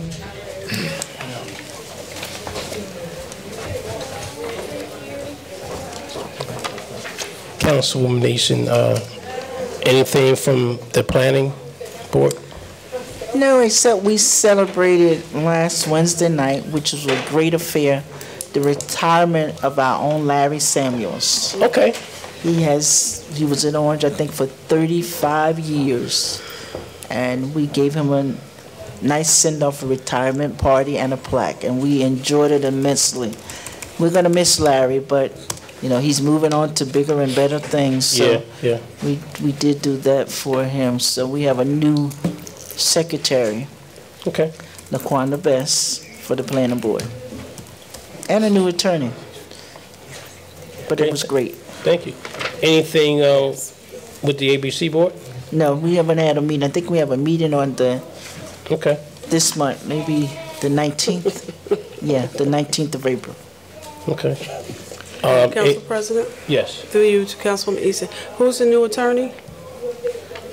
Right now, her name escapes me. Okay. But we do have one. Councilwoman Williams, are you ready to give the finance report? Yes. I'm sorry. It's April 18th. The April 19th is a Friday, 18th is a Thursday. It's the 18th. I know I was doing something else on my calendar, so I couldn't get to it. All righty. The Finance Committee met last night. In attendance with myself, Councilman Jackson, Councilman Johnson Jr., our BA, Mr. Hartwick, our City Attorney, Mr. Montellis, Citizen Appointment, Carol Perkins, our City Clerk, Joyce Lanier. Seems like I'm missing somebody, but okay. We spoke about the financial disclosure statements, and I don't want to just say it that plain, so Ms. Lanier, do you want to make a more prominent statement about the financial disclosure, or Mr. Hartwick? I'll let Ms. Lanier do it. Financial disclosure statements are required for elected officials, directors, people who serve on boards, commissions. They have to report to the state what connection they have with the city if anything's financial. The financial statements, they open up on April 5th and they have to be filed by April 30th. If you're not filed by April 30th, then you are liable for a fine from the state. The clerk's office has been sending out emails to all the members that are required so that they know that they need to fill out the form with instructions. And this year, because we've had issues in the last 2 years with getting everybody to actually file their forms, at the first meeting in May, we'll read off a list publicly of those people who haven't filed. Okay. And because that comes back to hurt the city. Well, I have to appear at the local finance board on behalf of the city along with our professionals, and I will have to do so again this year with regard to our budget. And last year, 2 days before we were to appear, 18 people had not filed their financial disclosure statements, and the local finance board contacted me and said that they wouldn't hear the case if we didn't clean up the delinquency in the filing. So for 2 days, we ran around and we got all of those people, many of whom are not in City Hall. They're related to other entities affiliated with the city who don't file. We had to get everybody to file. We still ended up with 2 or 3 people who did not file, but they were no longer serving on those boards, and we indicated as such on the record at the beginning of the hearing in front of the local finance board because that was their first question.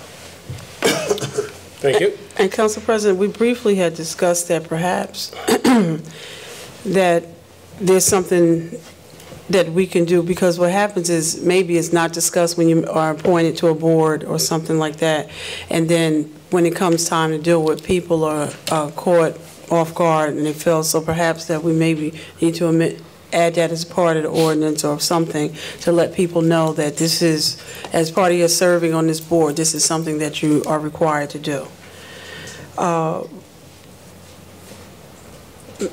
Mr. Montellis also talked about the upcoming ordinances about changes to the constables, and they should have a first draft at the first meeting in May.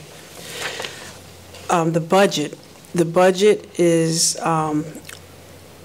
prepared and on the VA's desk. He's going through it, and we should have it on the 12th in our packages, as a part of our package, and to be introduced on the second meeting this month. And we also talked about the Citizens Budget Advisory being in place for the introduction, and Ms. Sanchez from the clerk's office sent out an email to all of the council members about their appointments to the CBAC. Going to 8/2019, that has been discussed. 17/2019 has been discussed as well.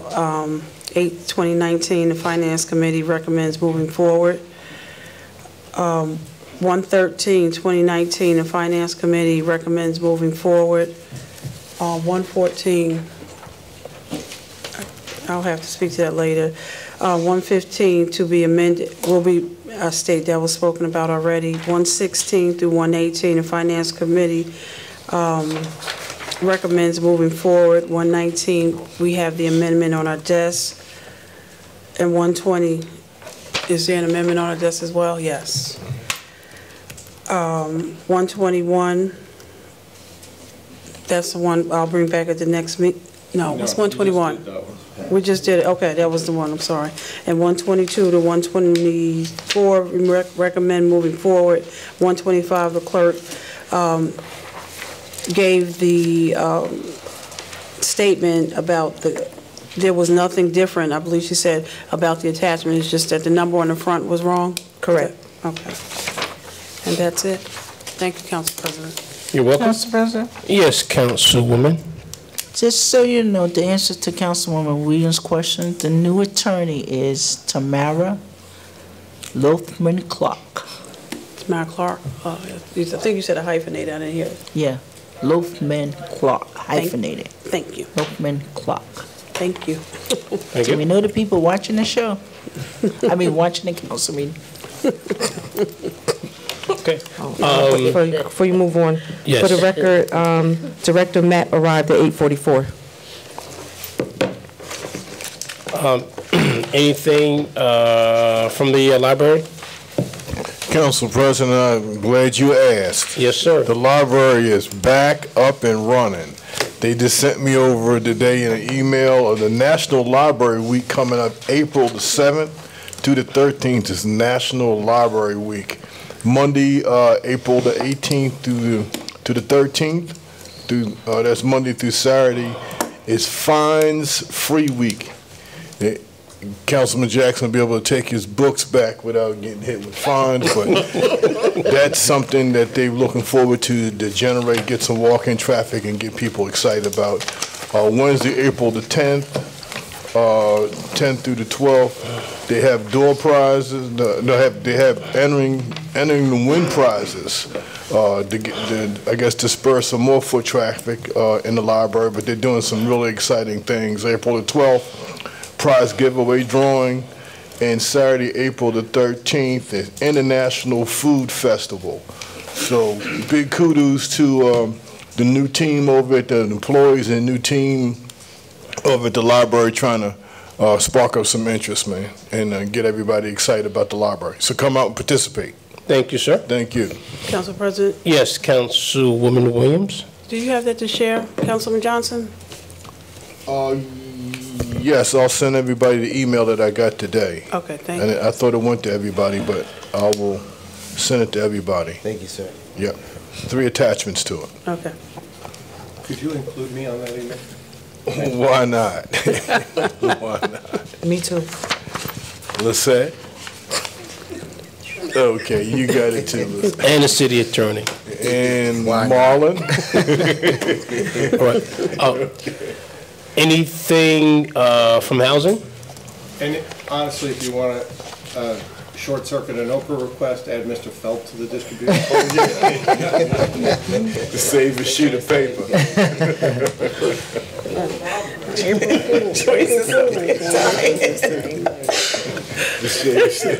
Save a tree.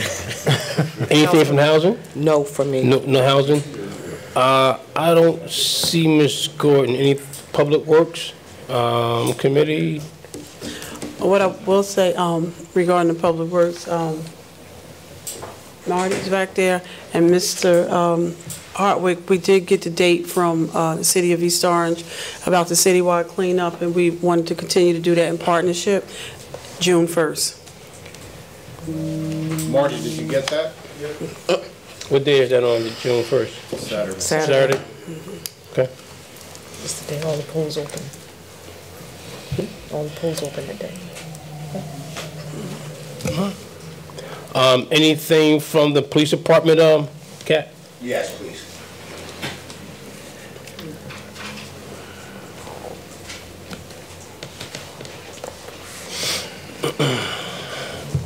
Hello, everyone. Hey, how you? On behalf of Director Warren, Captain Vinny Vidiello, Chief Law Enforcement Officer, just want to go over a couple of things that we've been doing in the last couple of months in the police department and a couple of upcoming things. Actually, this Sunday, April 7th at 12 a.m. at 180 Main Street, we're having a security awareness presentation, which is being conducted by our CSB. And what this entails is, home security. If you're going away, what to do, how to secure your home the best way possible. Vehicles, we've had a lot of thefts in Orange with vehicles recently. It's because people are leaving their keys in their cars, which is a no-no. Can't do that. So, everyone's more than welcome to attend this, again, Sunday, April 7th, 180 Main Street. Security awareness. Also, the police department participates in 2 food pantries throughout the course of a month. One at 105 Main Street, Church of the Epiphany, which is every 2nd, 3rd, and 4th Wednesday. And it's from 9 to 12. And also the Ebenezer Baptist Church at William Park, every 2nd, 3rd, and 4th Thursday at 9 to 12. So we're also involved in that. And we've also, in the last month, participated in 2 career days, Rosa Park School and the Oakwood Avenue School. And, the kids love when we come out and we speak to them. They get a feel for what we do, and we enjoy it just as much as the kids do, actually. On another note, not so, a little solemn note, this Monday, April 8th, will be the 20th anniversary of Joyce Carnegie's Day, where she paid the open sacrifice. And that'll be held at South Dane Freeway Drive West at 3 o'clock. And then afterwards, we're going to have something at Bella Italia at 5 o'clock. So I hope everyone could come and attend at least the ceremony, which would be nice to, memorialize her, the sacrifice that she made. And on another note, this has been a trend in the last 3 years. Crime is going down. You could just ride around the streets and you notice the difference as a city. Am I right? Mm-hmm. Anyone want to dispute that? It's been going down. And up until this point, from last year, we're down 39% violent crime. From the same time last year, from last year to this year. So that trend is moving forward. And with that being said, we also have 15 more police officers in the police academy, which will help us in the summer months. Now in April, we start our crime reduction initiatives, where every week we go out and we hit every type of crime, criminal activity, and ordinance, quality of life issues. And we do that on a continuing basis up into the summer. And we find what that does is it alleviates a lot of our problems leading into the summer. And it's been effective in the last 3 years, so we'll be continuing to do that also. And I'm done. Any questions? Council President. Councilwoman Summers Johnson. I don't really have a question as much as I have a statement. Every so often, people keep recirculating the article about us being like the 4th most dangerous city. And I understand it's annoying, and it's annoying for me because I don't know why people keep recirculating that. They won't recirculate the positive stuff, but that's a whole nother chapter. My question is there something that you could send out to the council so that we have the truth in front of us, like that they're using old stats and things like that? Because you're saying crime is down 39%. However, the goofy thing that they keep passing around is not saying that. True. There's no however, because it is what it is. Because this is reported right to the Uniform Crime Report from the federal and the state level. And if it's okay, I'll pass the BA information. I have it right in my hands right here. Okay. For the last 4 years, we have a continued decrease. Well, can it be put on the website? Crime. I think we'll do better than that. What we'll do is we'll do a special box on the front page of the website. Okay, good. Thank you. Yeah, Thank you. I'll give you all the information. I have it right here. Thank you. And yeah, because that article's like ridiculous and annoying. They won't let it go. We were 2014. We were actually having a conversation while you were in closed session about the fact that it's actually a crime to falsify those reports. Yes. So the stats are the stats. There's no fluff in there. There's no underreporting in there. It is exactly in accordance with the law. Okay. Thank you. Council President? Councilwoman Easton.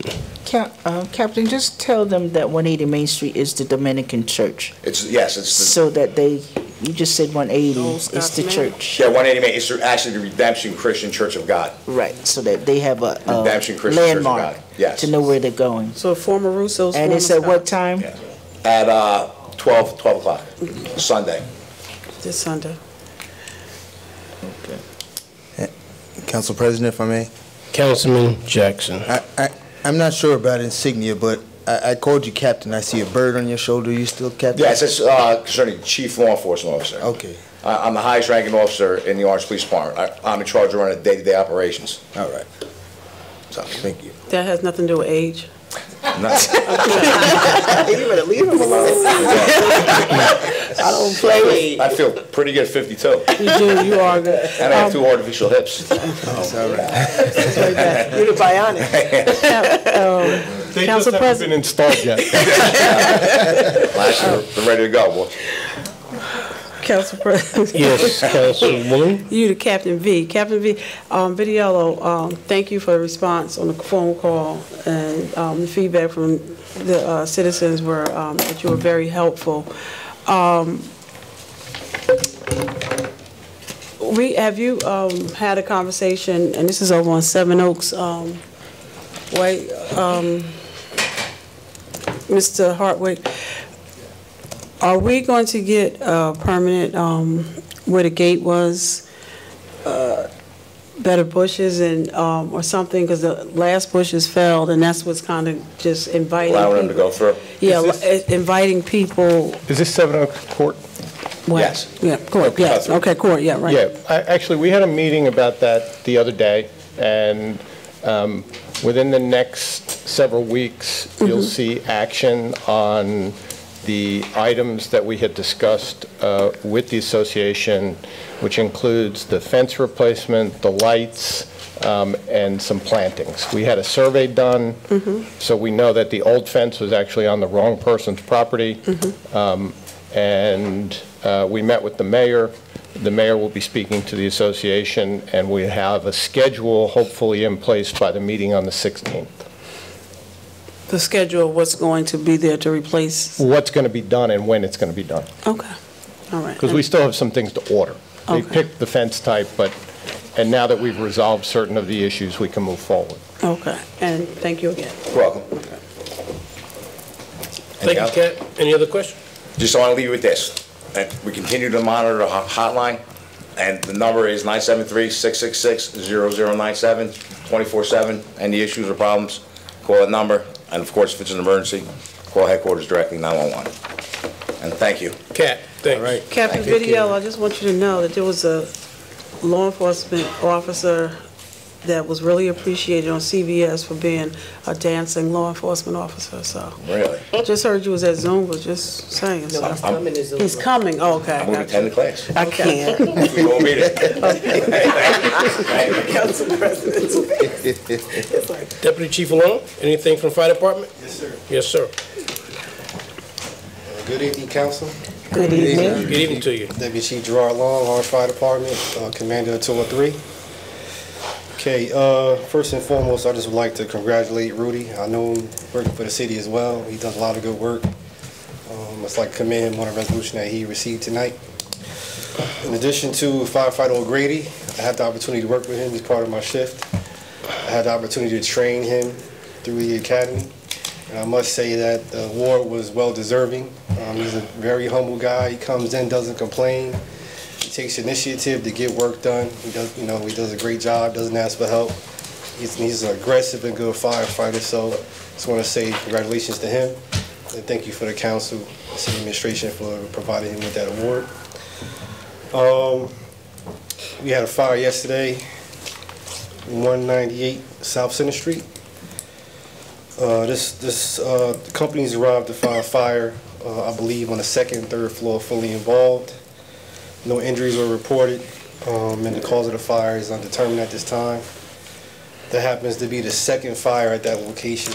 We had a fire there at that location last year. So it was a vacant home, so that's under investigation at this time.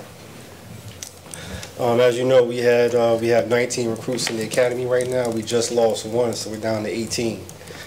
This Friday, they'll be at the halfway point. So they just finished up firefighter 1. They're going into firefighter 2 now, and they should be completing the academy around the second week of May. So that's a good thing, more manpower. The fire department is scheduling fire safety presentations. They're being prepared now, and they'll be beginning towards the end of April. And if you have any questions about that, citizens can call 973-266-4230. As you know, we have at least 9 firefighters currently on the captain's list. They're ready to be promoted. So starting next week, they'll be getting their first round of training. And this is a standardized training that this is the first time ever in the fire department. We have standardized training for the potential officers on the department. So we're looking forward to that. Next week, they're coming in every day, Monday through Friday, for training. And then just mostly in-house operations. And then we're looking forward to probably in the fall getting them certified as fire inspectors and fire instructors. So this is something positive in the fire department going forward. And that's all I have at this time. Council members? Did you have a question? Yeah, I just I want to commend you all on the job you do. You do excellent work. Thank you. The other Saturday, I was riding up North Day, and there was a steam coming out of a manhole cover. So I called, and you guys had when I came back through, public service was there with the hot water running down the street. So I don't know what really happened. Okay. But I want to thank you all for your prompt response and making sure that was handled before something blew off. And also, there's a new fire, those alarm that's supposed to have batteries that last for 10 years. They're being required. I don't know if that's a state law. Huh? That all smoke detectors have a battery that cannot be removed, and the battery has to last for 10 years. Can you guys look into see if we can get some for the city of Orange, or how we go about getting them? Yes, ma'am. But if you have the old ones, they're not demanding that you change them out. You just have to, for the new ones, any new installation of fire has to be those ones with the 10-year battery.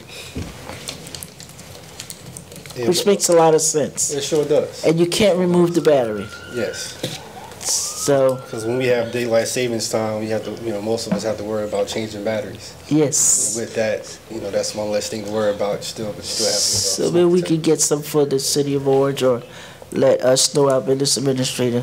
Maybe we can do a grant or something. I'm not sure, but so we can start putting them out. Okay. Okay. Yes, sir. Thanks. Council President. Councilwoman Williams. So the fire from yesterday, we drove by, and it's really ugly and bad. It's an eyesore. So after the investigation, are there plans to work with, I guess, code enforcement and DPW to see who the owner is, if there's an owner record, so we can get that demolished, or, Yeah, I have to follow up with the fire official on that. Okay. Because it was yesterday, so I'll meet with him tomorrow morning. Okay. If I could give you answers from there. Okay. Regarding the property. All right, so if you give the clerk heads up so she can update us with your update. Okay. All right, thank you. Council members, any other questions, comments for Deputy Chief? No. I just had one. I should have took a closer look. There's some silver, I guess, tags on the fire hydrants. I didn't get a chance to take a closer look. Do you know what that is? I'm sorry, sir. I really don't know what they are. Okay, all right. Those tags are put there by Suez after they're inspected. Okay, all right. And they identify the hydrant. Okay. Okay. Thanks. Thank you, Chief. You're welcome. Yep. Thank you.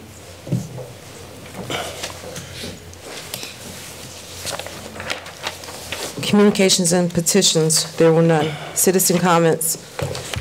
Pursuant to Section 4-10 of the Code of the City of Orange Township, each person addressing the council shall step up to the microphone, shall give his or her name and address in audible tone for the record, and unless further time is granted by the presiding officer, shall limit his or her address to 5 minutes. The public is expected to conduct themselves in a proper manner. Any derogatory, abusive, or threatening statements will not be permitted. The chair will immediately rule such conduct out of order and terminate any further comments.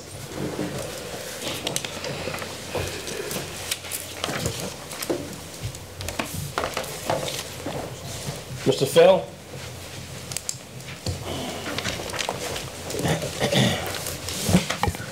Good evening. My name is Jeffrey Feld, local businessman, attorney, and mortgagee whose local business address is 268 Main Street, Orange, New Jersey.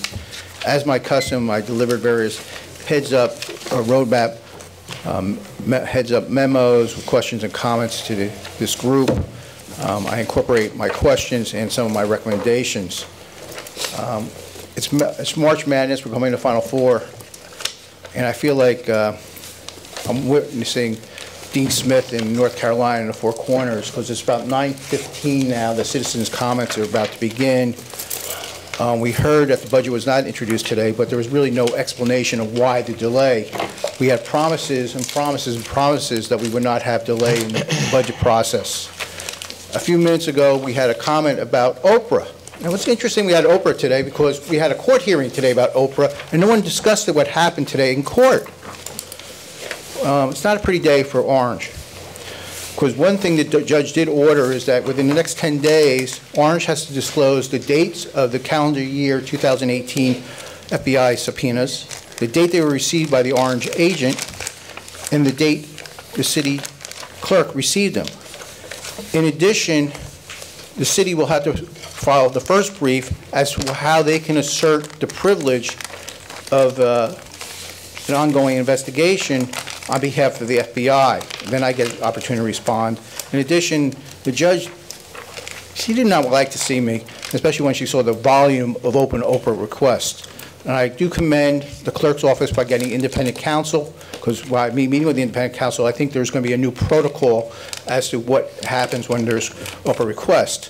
As for one of the comments I have today, I've been asking for almost 11 years for a legal opinion as to the validity of the legislative researcher officer position under state law and under the Faulkner Act, because I still contend that a petition violates law.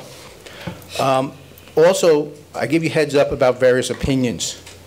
An opinion came out by Justice Albin last week, who our BA's uncle has called the conscience of the state Supreme Court, and in that opinion was involved a conflict of interest, and he mentions what the remedy is when there's a disqualifying conflict of interest: avoidance and nullification of the transaction.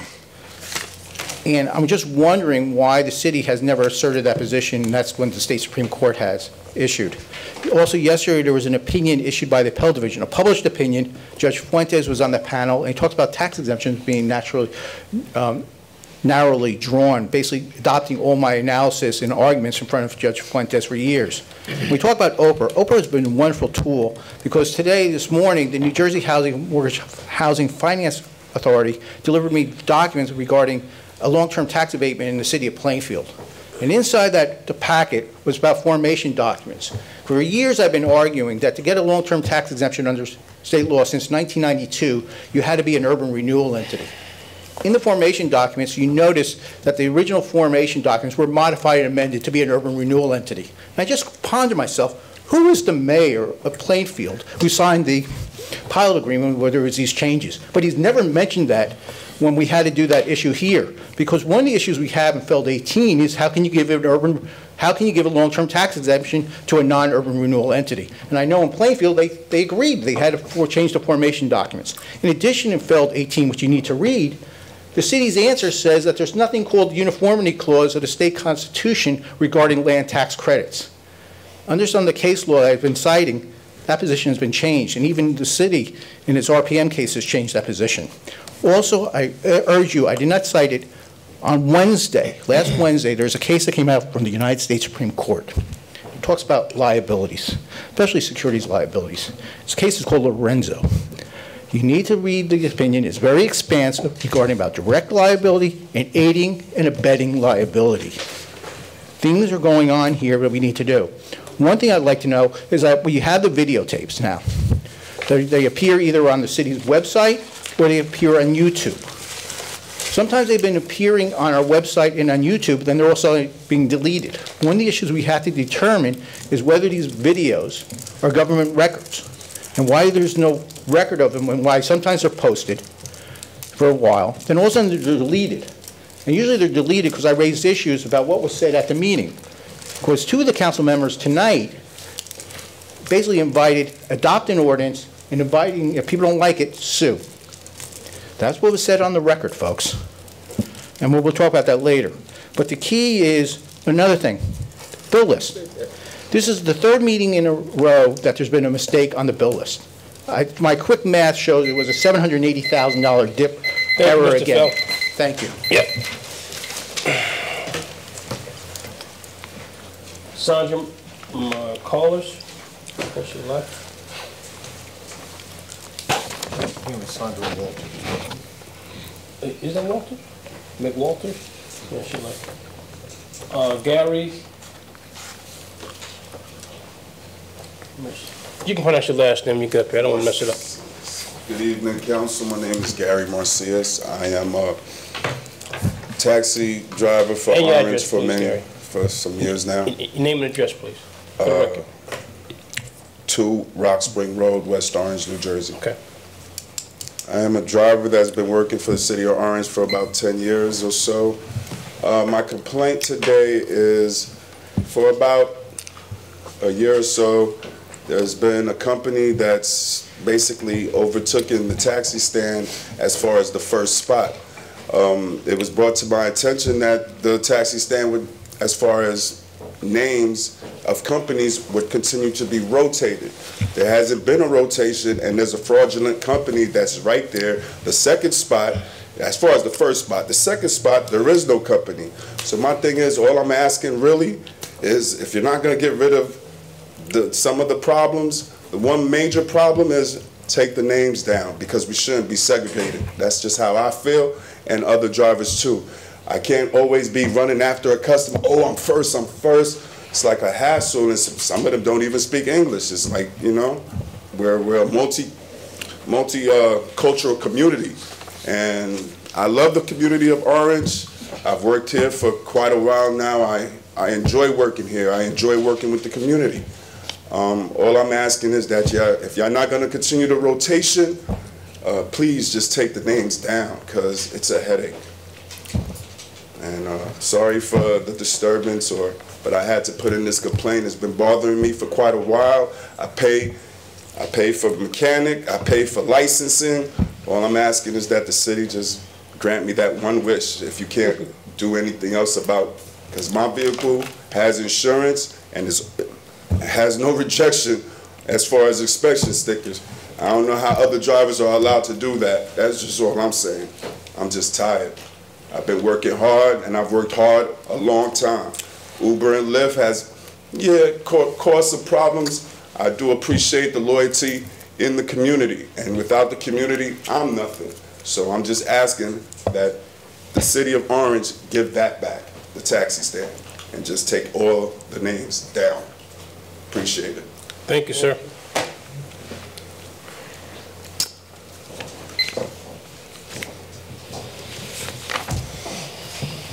Madam President. Is there a motion to close citizen comments? Move. Second. Motion by Councilwoman Williams, second by Councilwoman Summers Johnson. All in favor? Aye. Any opposed?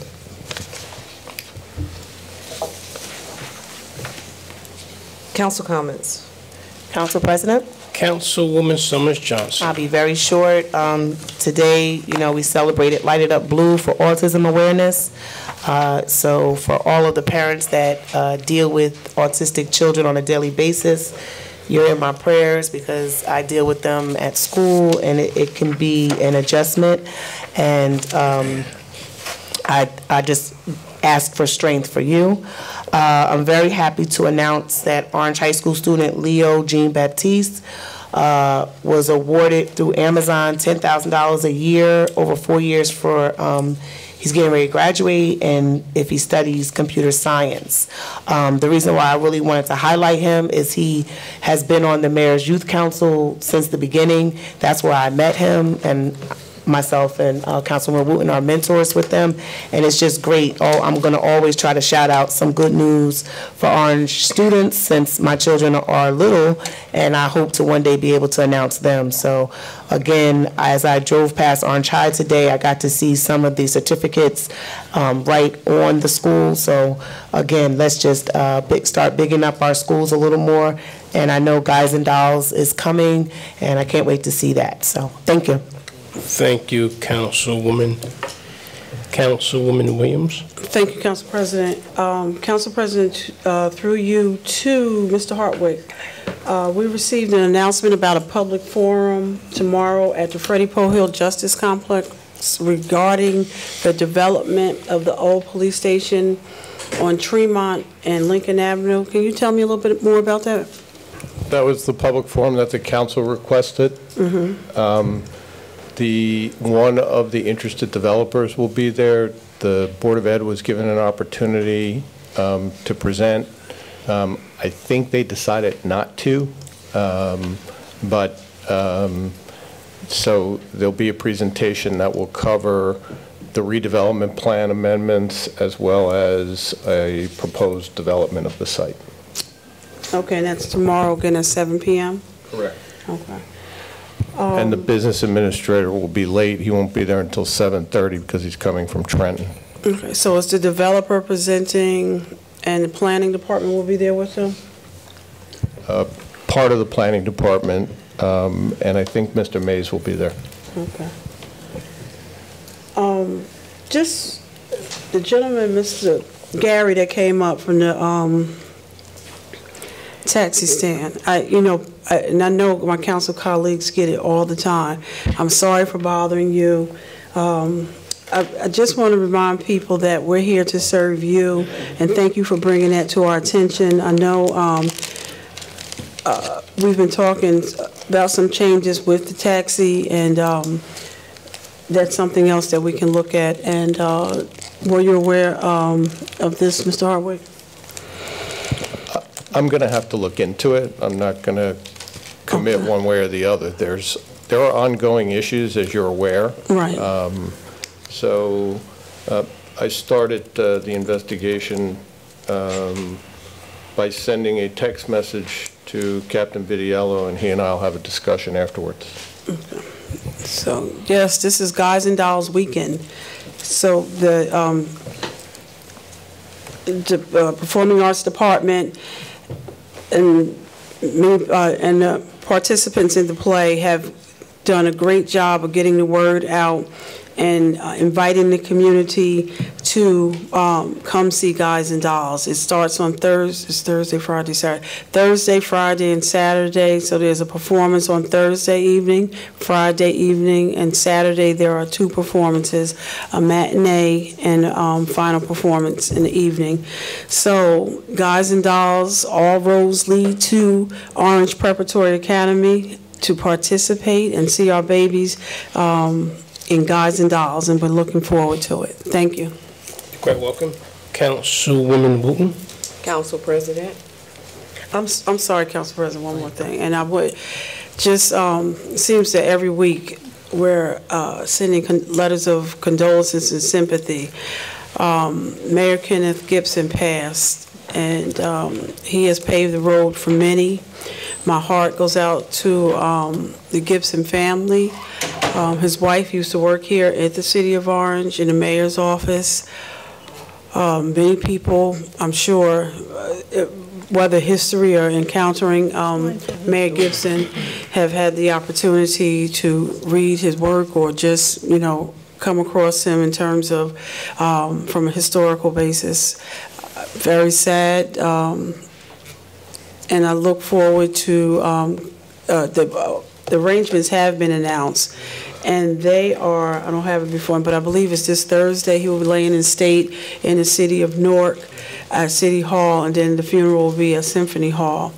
Again, my condolences go out to the family and to the city of Newark, and we mourn with you, and we will be celebrating with you as well. Thank you, Council President. And just a correction with his daughter that worked for the city, right? No, his wife. His wife worked for, his wife was Mayor Hawkins' secretary.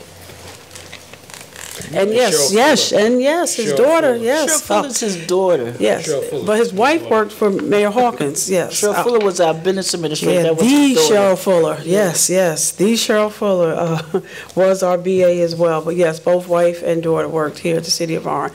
And Cheryl Fuller's history with the City of Orange is well known. She was a great BA. Big stilettos to fill, sir. Okay. All right, Councilwoman Wooten. Council President, I'll be very brief. I want to say thank you to the people who come out for Zumba on Monday evenings. Thank you to the police department that come out and kind of watch us as we walk to our cars, back for our cars. Thank the BA for helping with that. There is some exciting news in the City of Orange Township, and it's the skate park. And we went over to the skate park to check it out. It looks like it's going to be a big hit in the City of Orange while we were there. There was a young man there. He was really hype about the skate park, told us that he could teach us how to skate on a skateboard. I think he said in an hour, and I was like, decline, no, I don't want a broken leg or anything like that. But people are really, really excited about it. And I think we have a public forum. Is it on April the 4th, Director Mays, for the skate park? Tomorrow. It'll be here in City Hall, so it'll probably be a lot of young kids here with skateboards. And the gentleman that owns the skate store in the old Chronicle building, he will probably be here, and he was instrumental to help design the skate park. So as the skater said, it's a really good park, really good park. I can't wait to go over there and check them out. It's going to be really interesting. Captain Vidiello said he's going to come to Zumba on a Monday night, so I invite everyone to come to Zumba on a Monday night. It is taught by our very own Adrian Phillips. She is fantastic. Bring a video camera. I am. We're going to put him at the front of the class. Video. And also, some more positive news, like we have students in the City of Orange Township who are doing really, really great things. We have a student that was admitted to MIT. We have a couple of students that were admitted to Lincoln University. So it's big ups to our students as they do their thing in the City of Orange Township.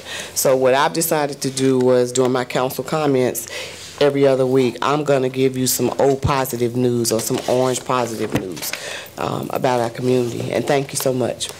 Thank you, Councilwoman Wooten. Councilwoman Eason. Yeah, I want to real quickly piggyback on Guys and Dolls coming to Orange, and ask our residents to come out and support our high school students and elementary as they present the play. The first play is 7 o'clock on Thursday. Tickets in advance are $5, and it's $8 at the door. Buy one ticket and get one free. 7 o'clock on Friday is a performance, and on Saturday is one at 2 and one at 7. So please come out and support our students. And real quickly, is Marty Mays still here? Marty, 351 Aldine Street, and I think we talked about this the last meeting. I don't know if you guys are planning on taking that house down, but we need to clean up the area. We got 2 brand new houses over there, and in between it looks like a dump. So can we get that done sometime tomorrow or before the end of the week, that we clean the areas around those houses? At 351 needs to be boarded up. The front door is open, and I don't want anybody to go in there and start a fire. So let's board that up till we figure out what we're doing with it. I had sent the county an email about the potholes on the overpass to 280. It was done today. They were done? They were done today. Thank God, because, feel through that back on us. So thank you so much for doing that. Because the county did it. Yeah. Huh? The county did it. Yeah, they did it today. Oh, good, because I sent him an email. Thank God. I'll send him another thank you note tomorrow. Thank you so much. I'm done. Okay, Councilman, thank you, Ms. Easton. Councilman Jackson. Thank you very much, Council President. I wanted to first mention the Zumba class. My wife and her sister attend regularly, and I have to come out and do my thing as well. I like Zumba house music, so I'm gonna go there and crack my back a little bit. So bring 2 video cameras. That's all right. And a stretcher. We're going to be in a half-century section over in the corner. But I also wanted to mention I went to College Park yesterday for the first softball game of the Tornadoes. It was a spirited competition. The field looks very nice. It was a beautiful evening to watch the softball game, and although they didn't win, the Tornadoes did their best and played hard, wearing that big O on their uniforms. Other than that, thanks very much. I plan to attend Guys and Dolls. I hope to see some of you out there, and looking forward to those performances. That's all I have, Council President. Councilman Jackson, thank you. Councilman Johnson. Council President and colleagues, I'd like to thank all the colleagues for really putting the word out for the Guys and Dolls. I was going to speak on that, but I will be reaching out to some of my neighbors. I bought a bunch of tickets. I'm going to get a crowd out for at least Thursday, Friday, whenever, and Saturday. I expect the Council President to be there, Guys and Dolls, because you're a real cultural guy. Ever since you retired, you do your thing. My son started when they did it years ago. He was off the old block. Well, not me, but he started when they did it back. Right, you told me, he was starting. It was a good performance then. I'm sure it's going to be a good performance now. Right. So I'll be there. I'll yield my time to you. Go ahead and tell us about it, man. You know. It was a good show. He did his thing, and I'm glad I was there to witness it. He's doing his thing now in the Air Force, so kudos to him. And I'll be real quick. The Public Works Department, they will be having the Orange Resident Shredding event Saturday, April 27th, behind City Hall in the parking lot from 9 a.m. to 1 p.m. So be sure to bring out your documents that needed to be shredded. And at Bethel Baptist Church, the Black Nurses Rock of New Jersey will be having a health and wellness fair Saturday, April 13th at Bethel Baptist Church from 11 a.m. to 3 p.m. Blood work, CPR awareness, self breast exam instructions. It's going to be a whole host of events that they have lined up. And I just received an email out of the press that Councilwoman Easton is going to be buying all the tickets for the council to attend the Guys and Dolls. So thank you, Ms. Easton, for the special treat that you have lined up for us. He's got a row of seats, man. Yeah, thank you. And Council President, and just a gentle reminder, council members, don't forget we were given 2, so even if you can't attend, perhaps you can donate them. Yeah, and say that again, sir. I think it was 3. Yeah. Okay. Hold on. And a more serious note, Mr. Mays, I forgot to call you earlier today.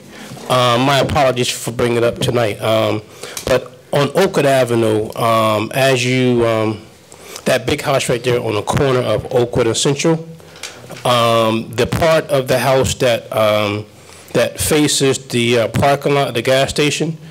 Yesterday, when I was walking down the street, that side door was like wide open, and I meant to call you today about it. I guess it needs to be secured some kind of way. Thank you, that's all I have. So, Council, I just wanted to finish my full statement that we were given tickets, so don't. Second?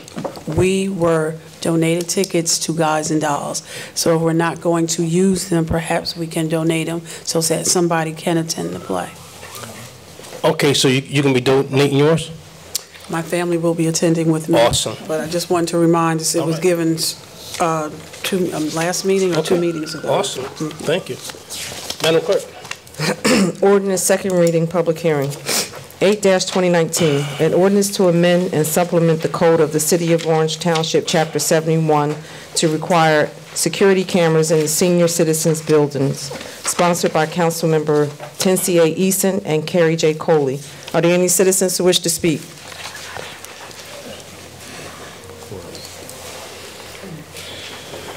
I'll be very just brief. You were talking about amendments being made to it.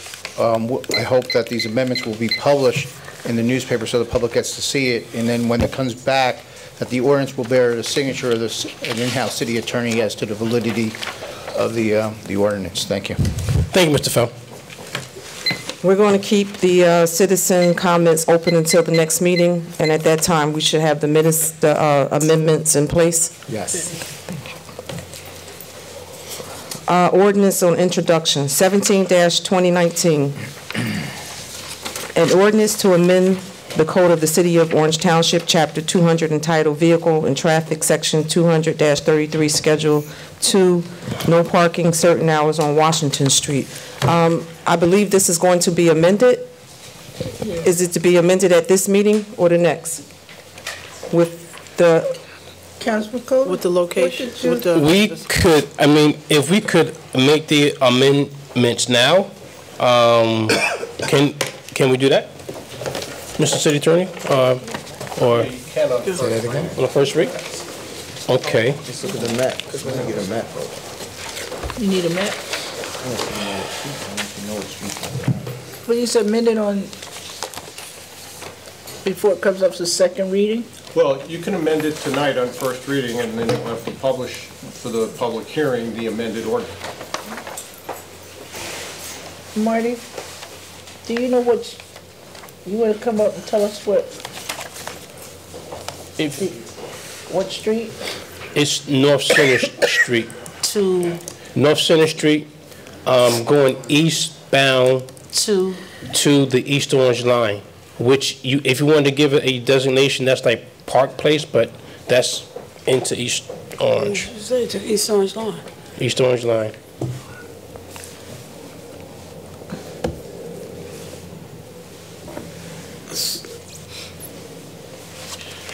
So from will there be signs erected to specify where that line is? I mean, or it will.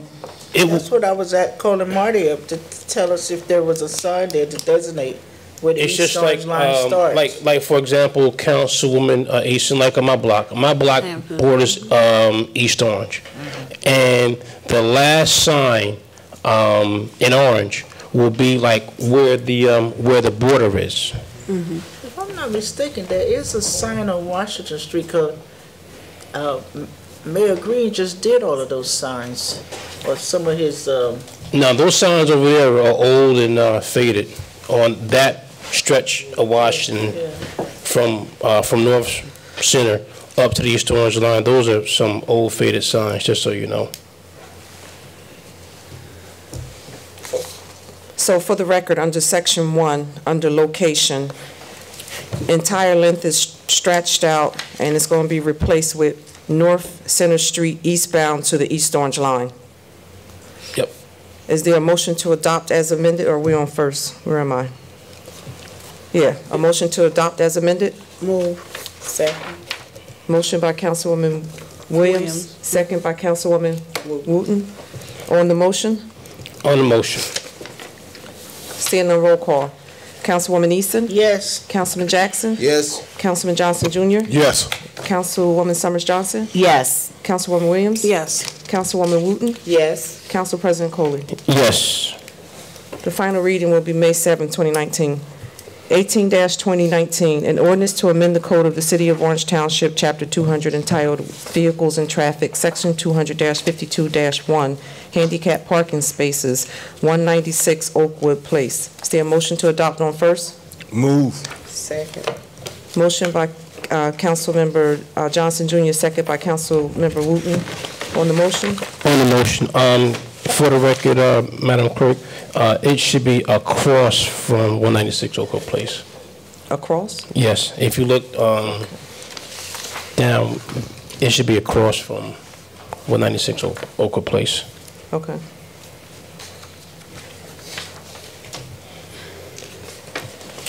Roll call. Councilwoman Easton? Yes.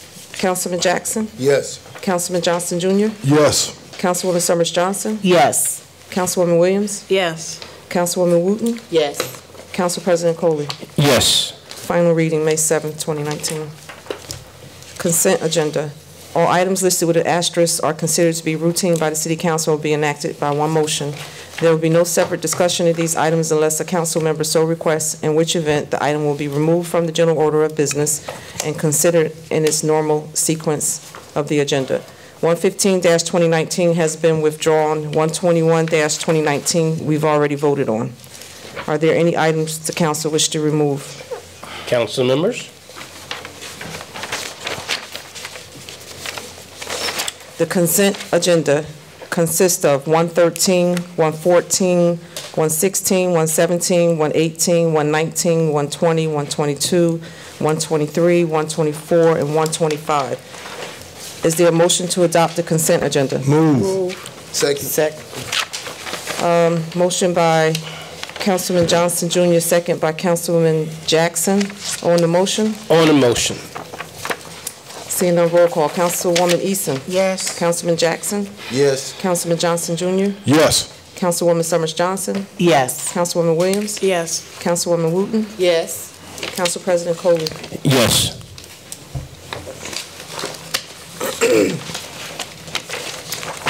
New business walk-on resolution.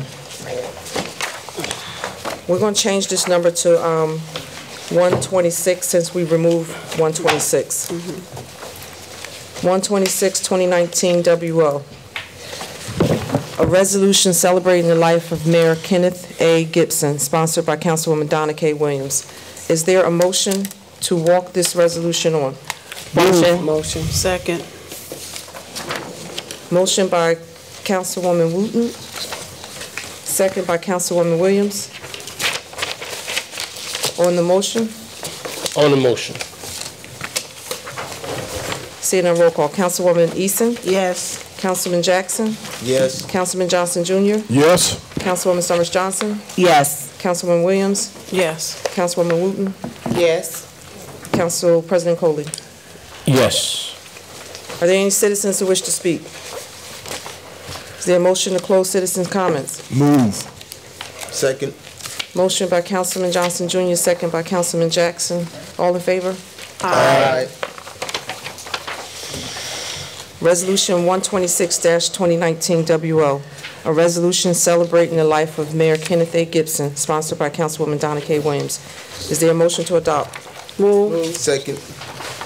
Motion by Councilwoman Williams, second by Councilman Jackson. On the motion? On the motion. Council President, just a reminder, from your office is the list of all of the resolutions that are outstanding so that we can keep up, in terms of what's pending and still needs to be. Thank you.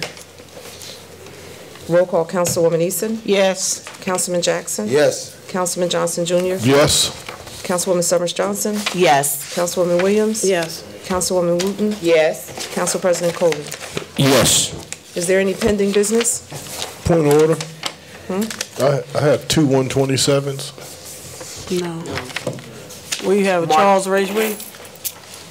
Well, everything else has been removed. The 126 removed Yeah. and changed the 127 to 126. So do you have a Charles Ridgway? Is that what you're looking at? I got something to Michael Fryer. Why did Yeah, you that could come just out? throw it in the garbage. It's going to be at the next meeting. Oh, okay. Can you hand that to me? No, it's mine. Okay. Any other pending business? No, he did. I do want to say that as a reminder, April 4th is the day that we reflect on the assassination of Dr. King. And I was trying to search, but I don't know. But let us all reflect and remember that many of his services and practices are things that we live by. Mr. Mack? Or that we live by today. So just, use it as a day of reflection. You guys, is there a motion to adjourn? Motion. Second. Was that you, Councilwoman Wooten? It was. Motion by Councilwoman Wooten, second by Councilman Johnson Jr. All in favor? Aye. Any opposed? Meeting adjourned at 9:47. Peace and strength, everybody.